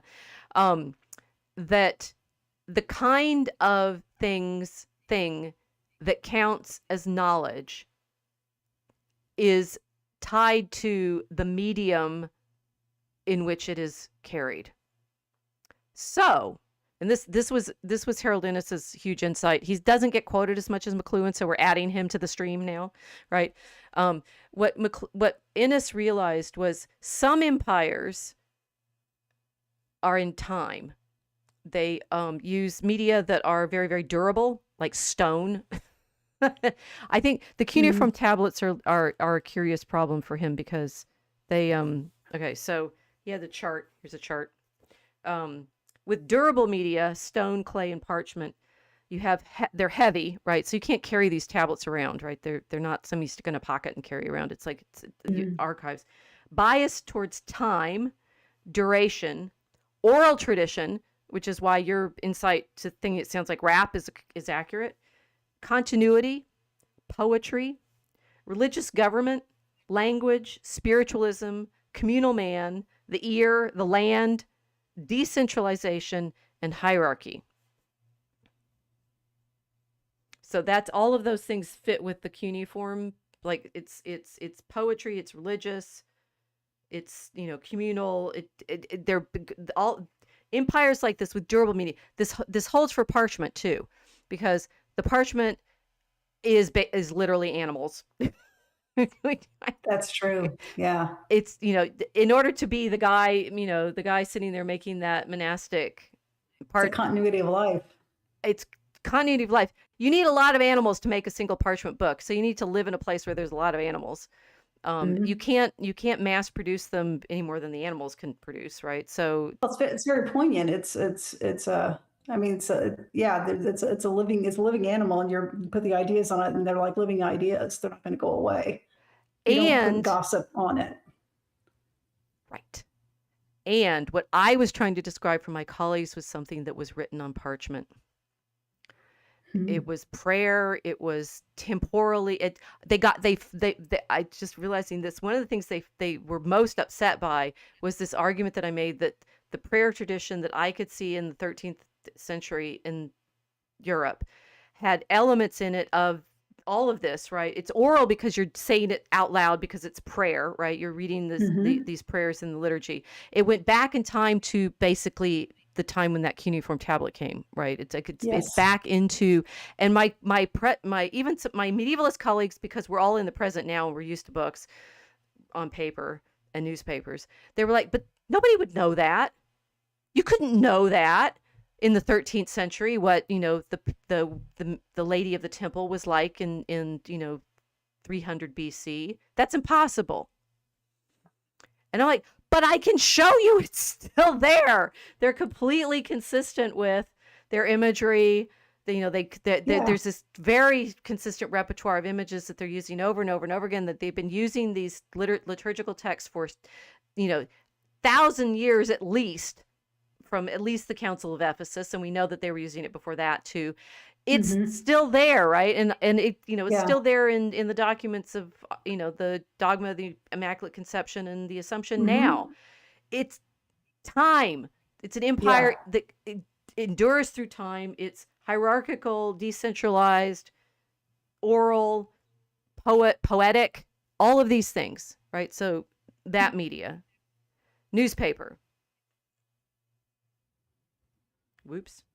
So if this durable media controls time, what does the non-durable media, papyrus, paper, electronic? There's only two choices. One's time. place. Yes, space. I guess.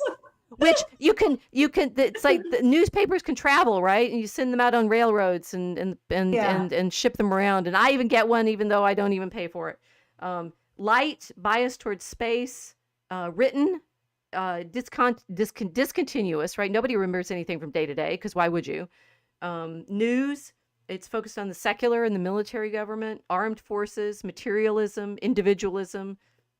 Excuse me, the I, the sea. I thought that was interesting, right? It's like land based, and the papyrus paper is sea based. Centralization and democracy.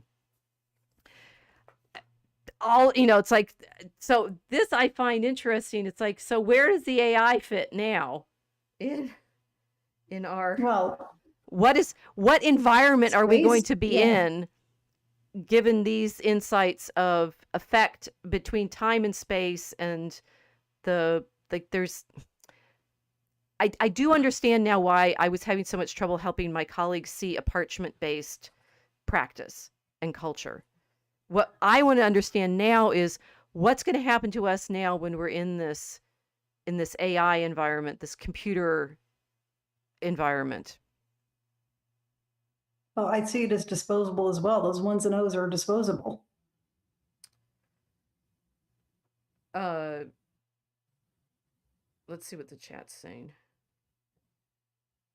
John's saying, if it's printed on that waste paper, it must be true. Not that stone makes it true, just heavier. Pun intended. John Abrisi saying, apparently Trump doesn't read books, and he's a pretty smart guy. Yeah, so I mean, the book learning is a particular kind of understanding. I was thinking about this with the parchment book. You read it over and over and over and over again. You don't get new information from it. You pray with it over and over and over again You mull it over. Through time, it stays with you. It becomes part of you. This is what I tried to show in Marrying the Art of Prayer. It's like how that once you've said this over and over and over again for years, it becomes the architecture of your understanding, and you can just access it and connect it to things. And it's not novel information. It's grounding information. Mm-hmm.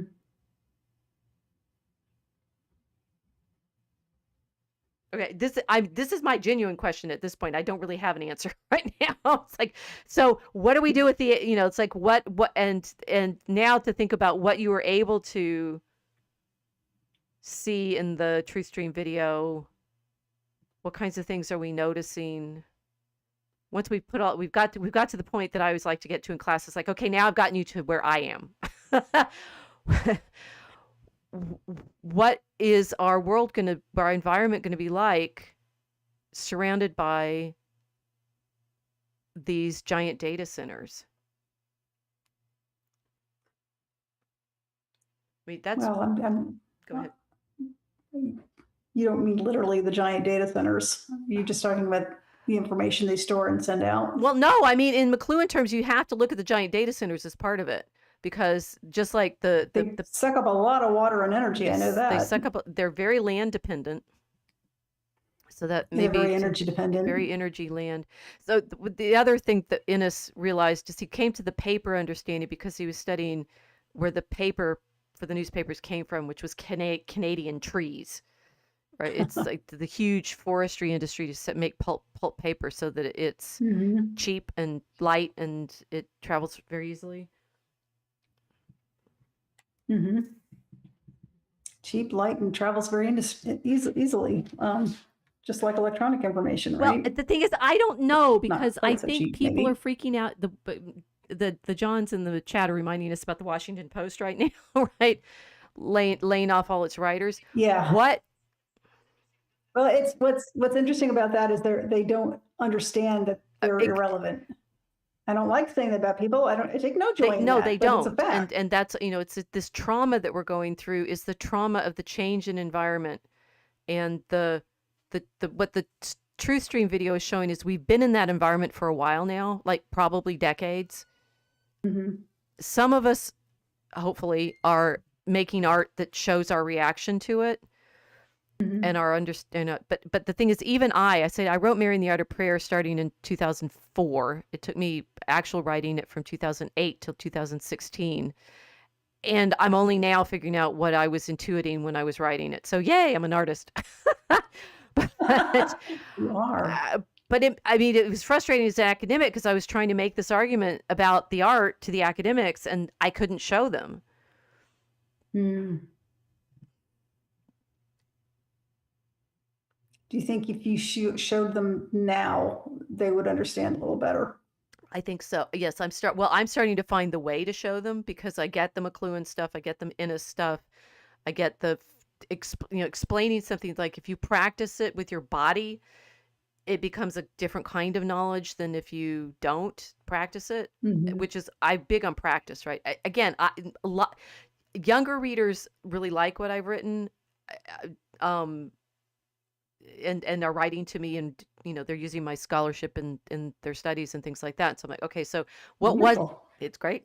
What was it that I wasn't able to explain 9 years ago or 8 years ago that is now available to me because of the transformation we've been through, but also, it's like because of our poetry writing, I now can show you. I know that all of the poetry we've written, you and me and the rest of our group, has shown me a truth about the environment that we're in now that I couldn't have had access to otherwise. Yeah, well, you mentioned this before and recently that we're actually going back to a medieval way of thinking because of the way the information is spreading orally. Therefore, They can therefore, understand it. maybe, maybe. So when we talked with Mark Stallman, right, it's like the digital retrieves the medieval, still Mhm. trying to wrestle with this. Okay, what is it going to look like then? And I had this little meditation on, and this I think, okay, so when the media changes, what counts as knowledge changes. What counts as um not just what counts as knowledge changes. So if it blah, blah, blah, got tangled up. Um what is also a problem is the different media jam up against each other, right? It's all I can do to get you to think about this book in a video is wave it at you constantly, right? There's a book here, read it, right? Um, even and I could sit down and audiobook it to you or something like that, but there's another kind of understanding that's happening because of our conversation, because it's oral, Mhm. because it's, I mean, we're not in person right now. Whole other layers of understanding and understanding take place when it's oral. But, and then I was meditating on this in mass. Um, one of the interesting things that happens with the print revolution, with the debates between the Protestants and the Catholics, is of course the Protestants are accusing the Catholics of like making stuff up, right? How They still do. oh yeah, they still do. And remember what the Catholic defense of it always is? What they say in the 16th century is and they literally say this at Trent, it's part of the oral tradition. Mhm. And print world people go, well, ha ha ha ha ha, you can just make that up and it's not really real. And then you're sitting at mass and you're going, I know that there's knowledge here that's not accessible in print. Right. But people also take that to mean they think that when the Catholics respond that way, they think that print's not important. But that's not the case either. It's just not the only thing. Well, okay, this is the bias of the literate. I think specifically that answer is the bias of the printed text, which is why It is. you end up with the debates that you do in the early modern and modern period about truth. Like what Mhm. counts as truth? Well, truth is the thing you can footnote. Like certainly in my world it is, right? And the Yeah, German, I'm laughing. It's that's for a lot of people. It's like if it's not written in a. It used to be a joke. It's true because I read it in the paper. Most people were at least a little bit skeptical of that see, when we were see, growing up, but then see. that disappeared. So what's going to in be 2016. what's going to be right? What's going to be true in the age when every video you see is probably fake? Oh, it's already happening. Half of them are. It's really annoying. It's irritating, Indeed. but see, you can tell now. But So what we took kind a of fun. thing is going to count as knowledge?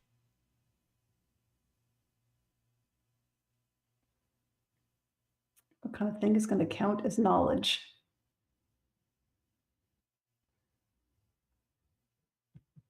I would only accept it if it came from another human's brain. That's all I can say. You did it. What That's did I it. do? You figured it out. It's only going to be if it's oral, Yeah. right? And I'm like, Oral and in person. oral and in person. What's the mass? Remember my like big like Protestant freak out about why do I have to be there? Actually, I wanted to be there. Why do you have to go to mass?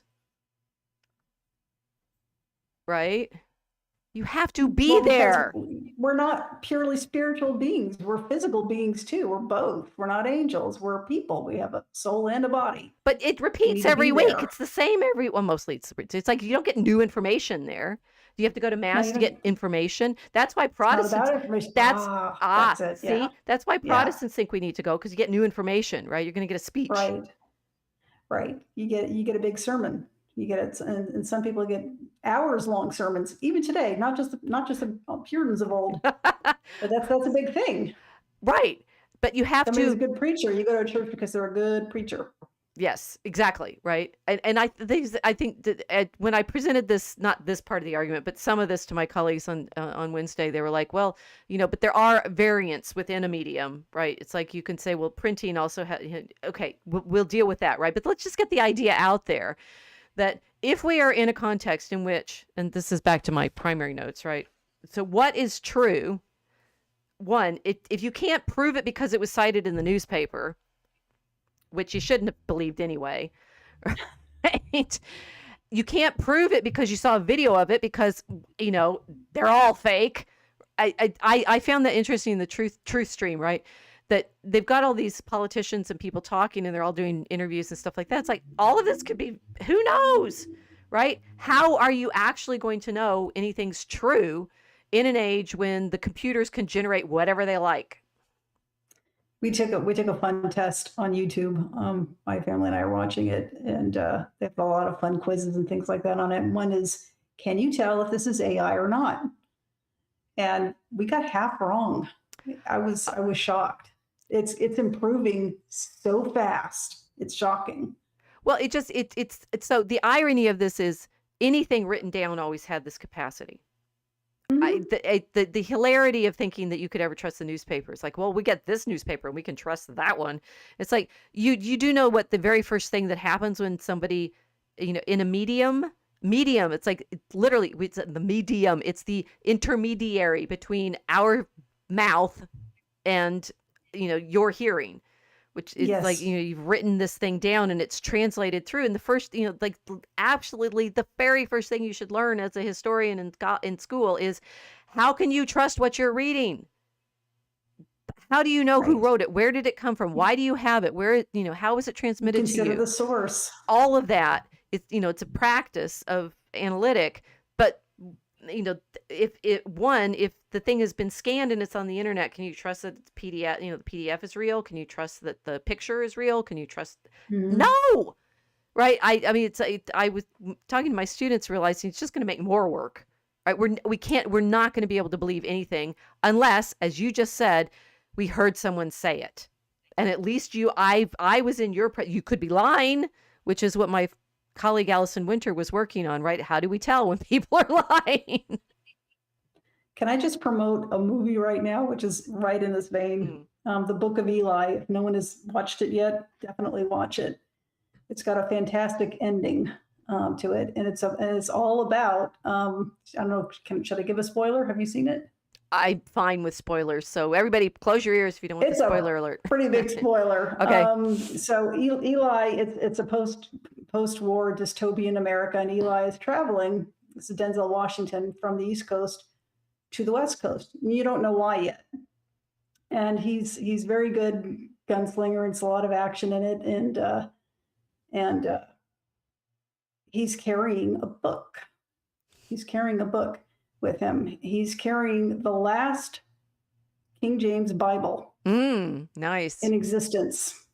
And when he comes across a warlord, the warlord remembers what this is. Nobody else knows what it is. He tries to get the book. He's trying to steal this book. Eli knows this, and he's trying to get away from him. The warlord wants it because he knows he can control people with it.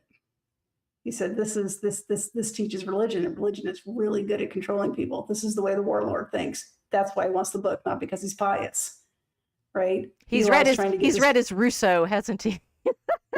Eli's trying to get this book. Well, it's Gary Oldman, who is just fantastic. Oh my goodness. I'm going to go watch this now. Oh, Carry on. goodness, Keep going. Fantastic. Keep going. Eli is heading for San Francisco to take the book, right, to people who are going to save it.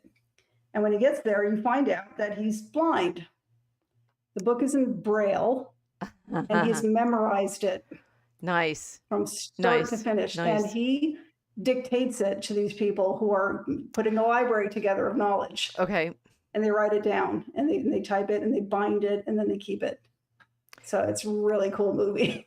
So that shows our bias towards print is thinking that that's the best way to preserve it. Well, he was also dying, and he had the only copy left. Right. So that was the only way to preserve it. So I guess maybe somebody saw your question coming and said, well, we need to write this into the script. Why does it matter? Oh, because he's the only one that has it. He's the only one that remembers it. Well, cuneiform was a little like that, right? I think you figure it out because you have texts that are paralleled with other texts that we do know. One of those is in the Oriental Institute, the Sennacherib column. I'm pretty sure. So, yeah. I was thinking about that. It's like what counts as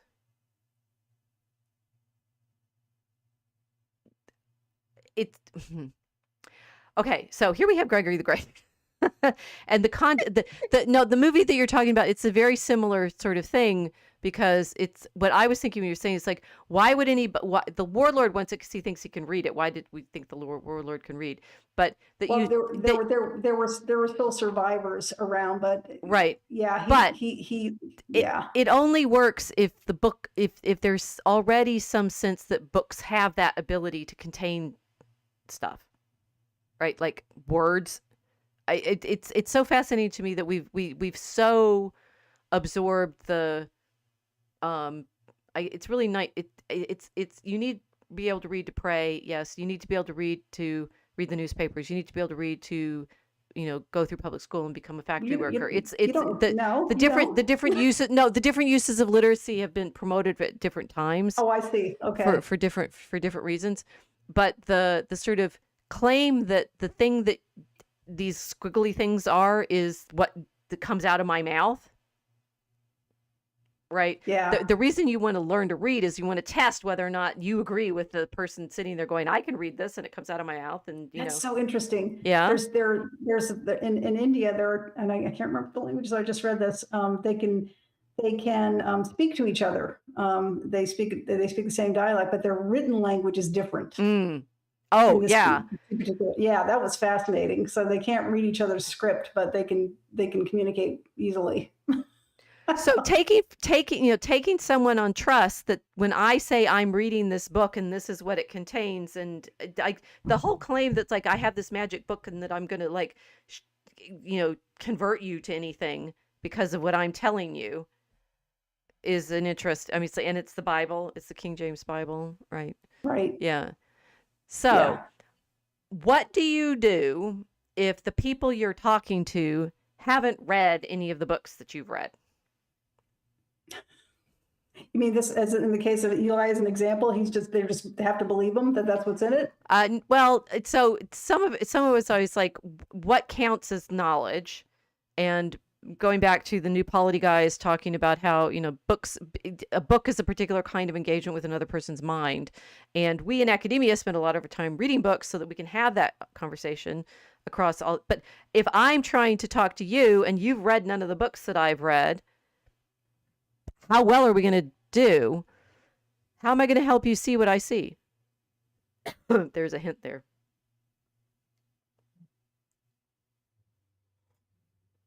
And you realize this is a problem constantly on the internet. If I want to bring you to the point of the knowledge that I have because of all the books I've read, and you are not you generically, or maybe Mhm. you haven't read all the books I have, so I'm trying to get you there. Not Um, even close. uh, that and this for me is a great loneliness, because I have No, now bet. I mean, really, it's bad because nobody's read all the Mhm. books I have. I mean, when Allison died, I remember one of my she was literally my age. She was born in 1965. Oh, She died in 2017. Um, it's a brain tumor. Um, I so it think. was very fast, right? Like a year. When she passed, and one of my friends responded, "It's like all that learning lost." Right? It's like, Mhm. and she was Hermione too. We were both Hermione. We were Yeah. rival Hermiones Oh. in certain respects. And that stuck with me. It's like, yeah, she died. All of that learning that she put into her mind by way of all the reading that she did. Like, think about, she found that robot picture with the book head, Yeah. right? All of her learning vanished when she died. And she'd written it down and put some of her learning into 2 books. I put some of my learning into several books, but my learning is bigger than any book I've ever been able to write, right? Because it's all of the books I've read. So it's like my students come into my office and go, "Have you read all these books?" And I'm like, "You have no idea." Right? Yeah. And that means my head is this world of understanding that I mean, what am I going to do? How am I going to show you all of these things? I'm trying to show you when we write the poetry, and I'm like, there it is, and there it is, and there it is, and there it is, and I'm Well, you're grabbing doing all it right this stuff. now. You're doing it Aha! orally. What class is Gregory the Great most famous for, other than the Moralia and Job, converting England, and something else, and something else, and something else? What is he most famous The for? phrase "books are pictures, or books are for the illiterate."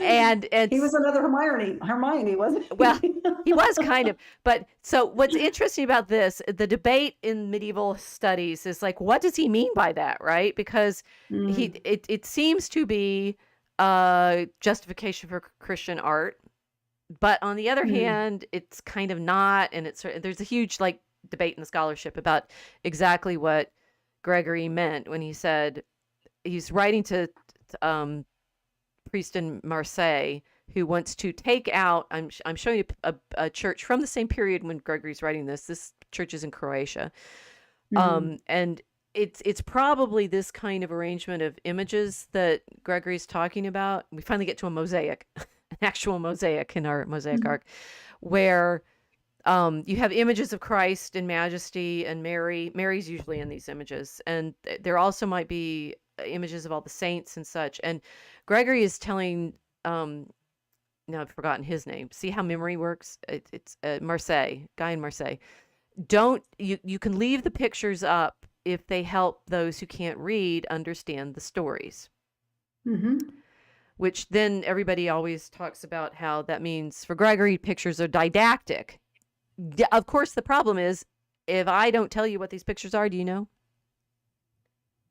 No, they're gonna be hearing it and then seeing it. They're gonna be hearing it from the pulpit, the teachings. I should go back to the mosque in the internet picture. So exactly that the pictures go along with an oral tradition. And Mhm. why we can't say that, because we're so used to being book learned and footnotes and proving things because I can cite this and this and this and this, and we have no capacity to go with the temporally durable oral and poetic hierarchical liturgical knowledge that defines the Middle Ages, defines the world before the printing press, which is all of the things that ironically. So I have this hope, right? It's interesting. I hadn't put that with the data centers are enormous, right? They're taking over all this land. They're They actually like are. giant sheep farms for parchment because Yeah. they're in the land. And we have to take over all these different places like Panama, not Panama, Greenland, maybe Panama, um, Virginia. Virginia. They're less ugly than the giant windmill farms, I have to say that. It would be nice. I mean, sheep take a lot of feeding and stuff like that. Here, I'll show you here the book that's made in Bede's monastery after Gregory, since they get converted to Roman Christianity, and Bede's monastery in Northumbria is so dedicated to the Pope that they make this book to send to him, and it weighs 75 pounds, and Oh, and oh is yeah, that is one. the Stunning. it's the oldest complete codex Vulgate, called the Codex Amiatinus, which beautifully enough opens with the picture of Ezra with his bookcase. So it's a book referring to itself as a book of books, right? So it's like a whole library of books in this one. It's like the internet. Yeah. Yes. Here's all the books you Books need, within all the books. books and the books and the books and the books. But not everybody can read this book, and yet it's the book that shows you the same thing that the pictures in the mosaics are showing, which is Christ. Hmm. This revelation, but none of this works unless it's activated through the oral. It only is true insofar as you've participated in it. This is my hopeful take on where we are potentially. This is me giving a lecture in Houston when I first finally figuring out it was in Houston where I was an undergraduate when I started learning about all this oral and written tradition from my professor in New Testament. Although this is not where I was in college. This is St. Thomas. And it's got discipline and knowledge, goodness, discipline, and knowledge behind me on the screen. And the electric light is pure information. Marshall McLuhan's Understanding Media, 1961. And I'm like, it's finally all coming together for me, what it means to know something, what it means to learn something. And most of my knowledge up to this point, when I've started figuring out how to translate it into writing so that maybe my colleagues can hear me because I'm putting it into media that they can get, is that it only traveled because of all of these like oral connections that I had with my teacher. Werner Kelber studied with Walter Ong, who studied with Marshall McLuhan, who studied with Harold Innis. I'm in the That's tradition. cool. Yeah. Talk about the oral 6 degrees of tradition. separation. Right? I'm in this oral tradition Yeah. that I have this knowledge from. And the problem with the internet. Okay, so I think, okay, so there's two layers that I think. What is truth? It's only going to be if we actually talk to each other. We're only going to actually trust stuff that we hear in person and have been there, like eyewitnesses. Yeah.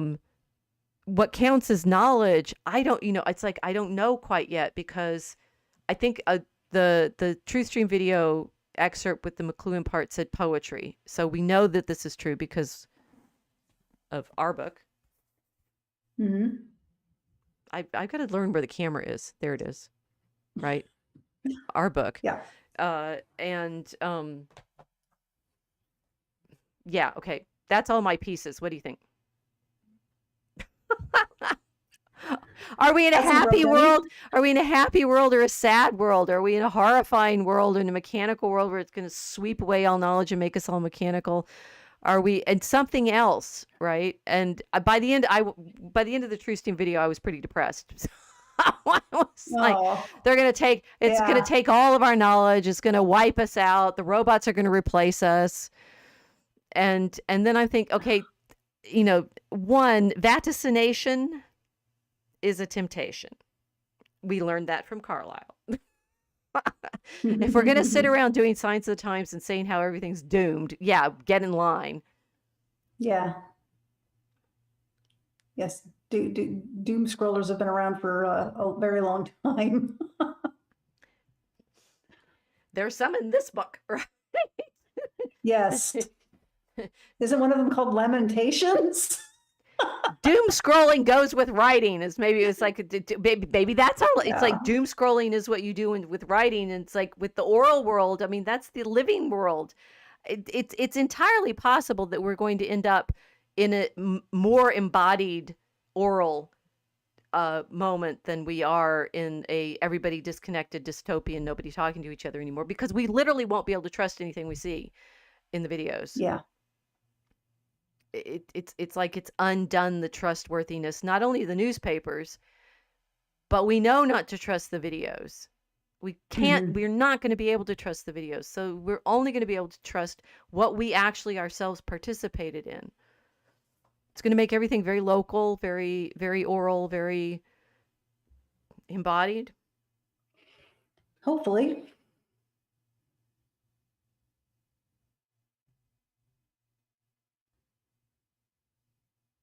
So John Myers saying it's nice to be able to share the knowledge, but the knowledge needs to be true. What is truth? Right? This is Yeah. it's interesting that we started with the image that Allison found, and what she was worrying about before she died was truth. How do you tell? How do you tell who's? I mean, she did her first work on hypnotism, Victorian hypnotism, Hmm. and so convincing people of things that weren't real, that Well, that's just like magnetic reading that. sleep. Yeah. It's work. Finding truth is it's work. Yeah, it's something you have to think about. But what is going to? It's like, do you understand what counts as truth? What counts? I mean, this is Christ, right? Oh yes, here Yeah, we go. The mass. How about that? We'll know that's true. I do, but not everybody accepts that yet, You have to right? go. You have to show up. The what is truth? What counts as truth? I think is where did I go with this in my notes? Well, an oral culture of images, which is interesting. It's like the reason Gregory said that the pictures or the books of the illiterate is you could point people to things that were conceptually available, Hmm. and once you've since I use pictures in my teaching constantly, right? It's like I can't get you there, but I can show you a picture. Okay, now we're there, right? It's like it's Yeah. the reason the internet likes images is it's very rapid, right? That truth stream Hmm. video has words, but they have no commentary themselves. It's just all of these images they put together. And yeah, the understanding comes, and I think the new polity guys said this. Real understanding comes from a conversation with with people, right? It You can see that all. too, because Yep.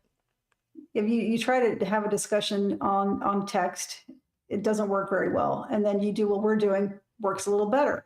But if we're in the same room and we're using our entire bodies to talk, and you've got body language, that's the best. That's the highest of form of communication, is right in person with people. Exactly.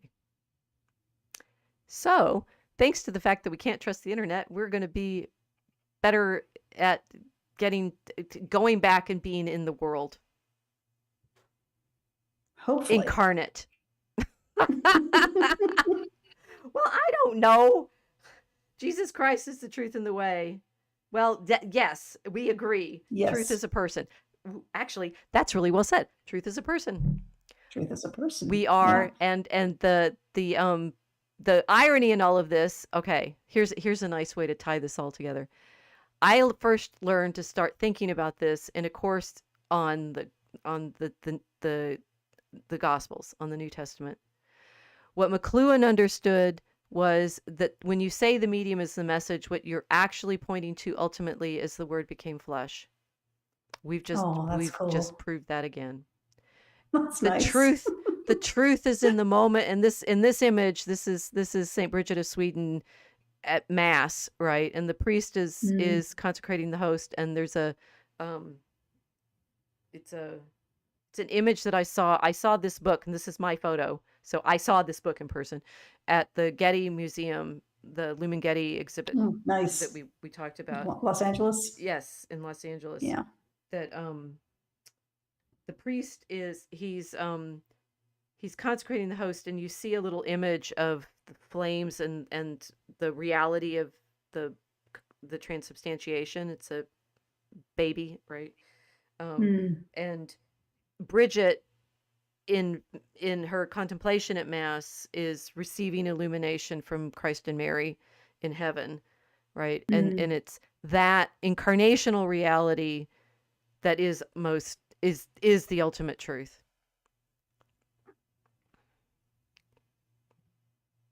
Well said. I can't really. Amen. speak to God. Can't top that. Sorry. Anyway, that's that.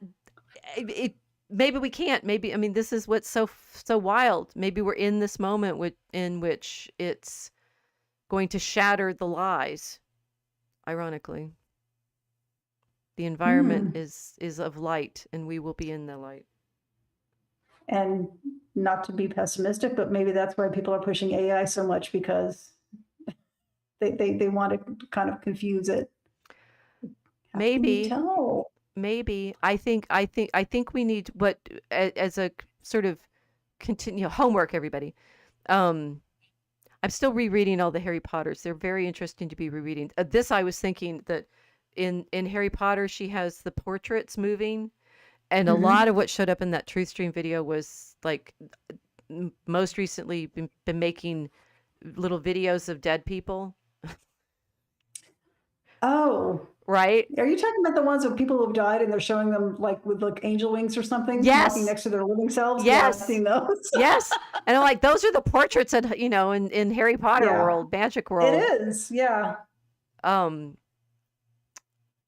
homework, right? You guys get homework. Be thinking about the way in which what kind of environment we're in, as McLuhan pointed to, what kind of feeling we're getting, because it's like the artists are paying attention to the way in which we're in all of this. Pay attention to the actual physical ground of where the media is. I mean, those AI centers are huge, right? The data centers are enormous. So they're landed Yeah. and grounded in some way. We need to, and just because the parchment can move around doesn't mean it started as a sheep, Yeah. you know, on ground. And the the necessary effects that it's going to have on um, understanding truth. And I think, and I've been trying to say this to my colleagues on campus, we teach human beings in rooms. That's what we are. We're, like embodied in a campus, in buildings. And we promise to, as we've been doing, but like even more so now, bring your children to us in class and talk to them. That's that's what we need to be doing next.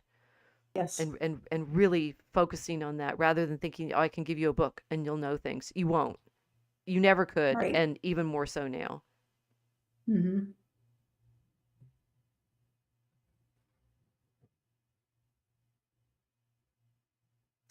Okay, right. That's all I have. Okay. I'm happy For to end feeling now. hopeful rather than depressed, right? Because the AI, I mean, you can end up like Carlisle and just, we're all mechanical, but maybe not. Maybe not. Maybe we're in the moment where the light is going to be available to people again. Good thought. Okay, I'll let you go. Night, everybody. Night.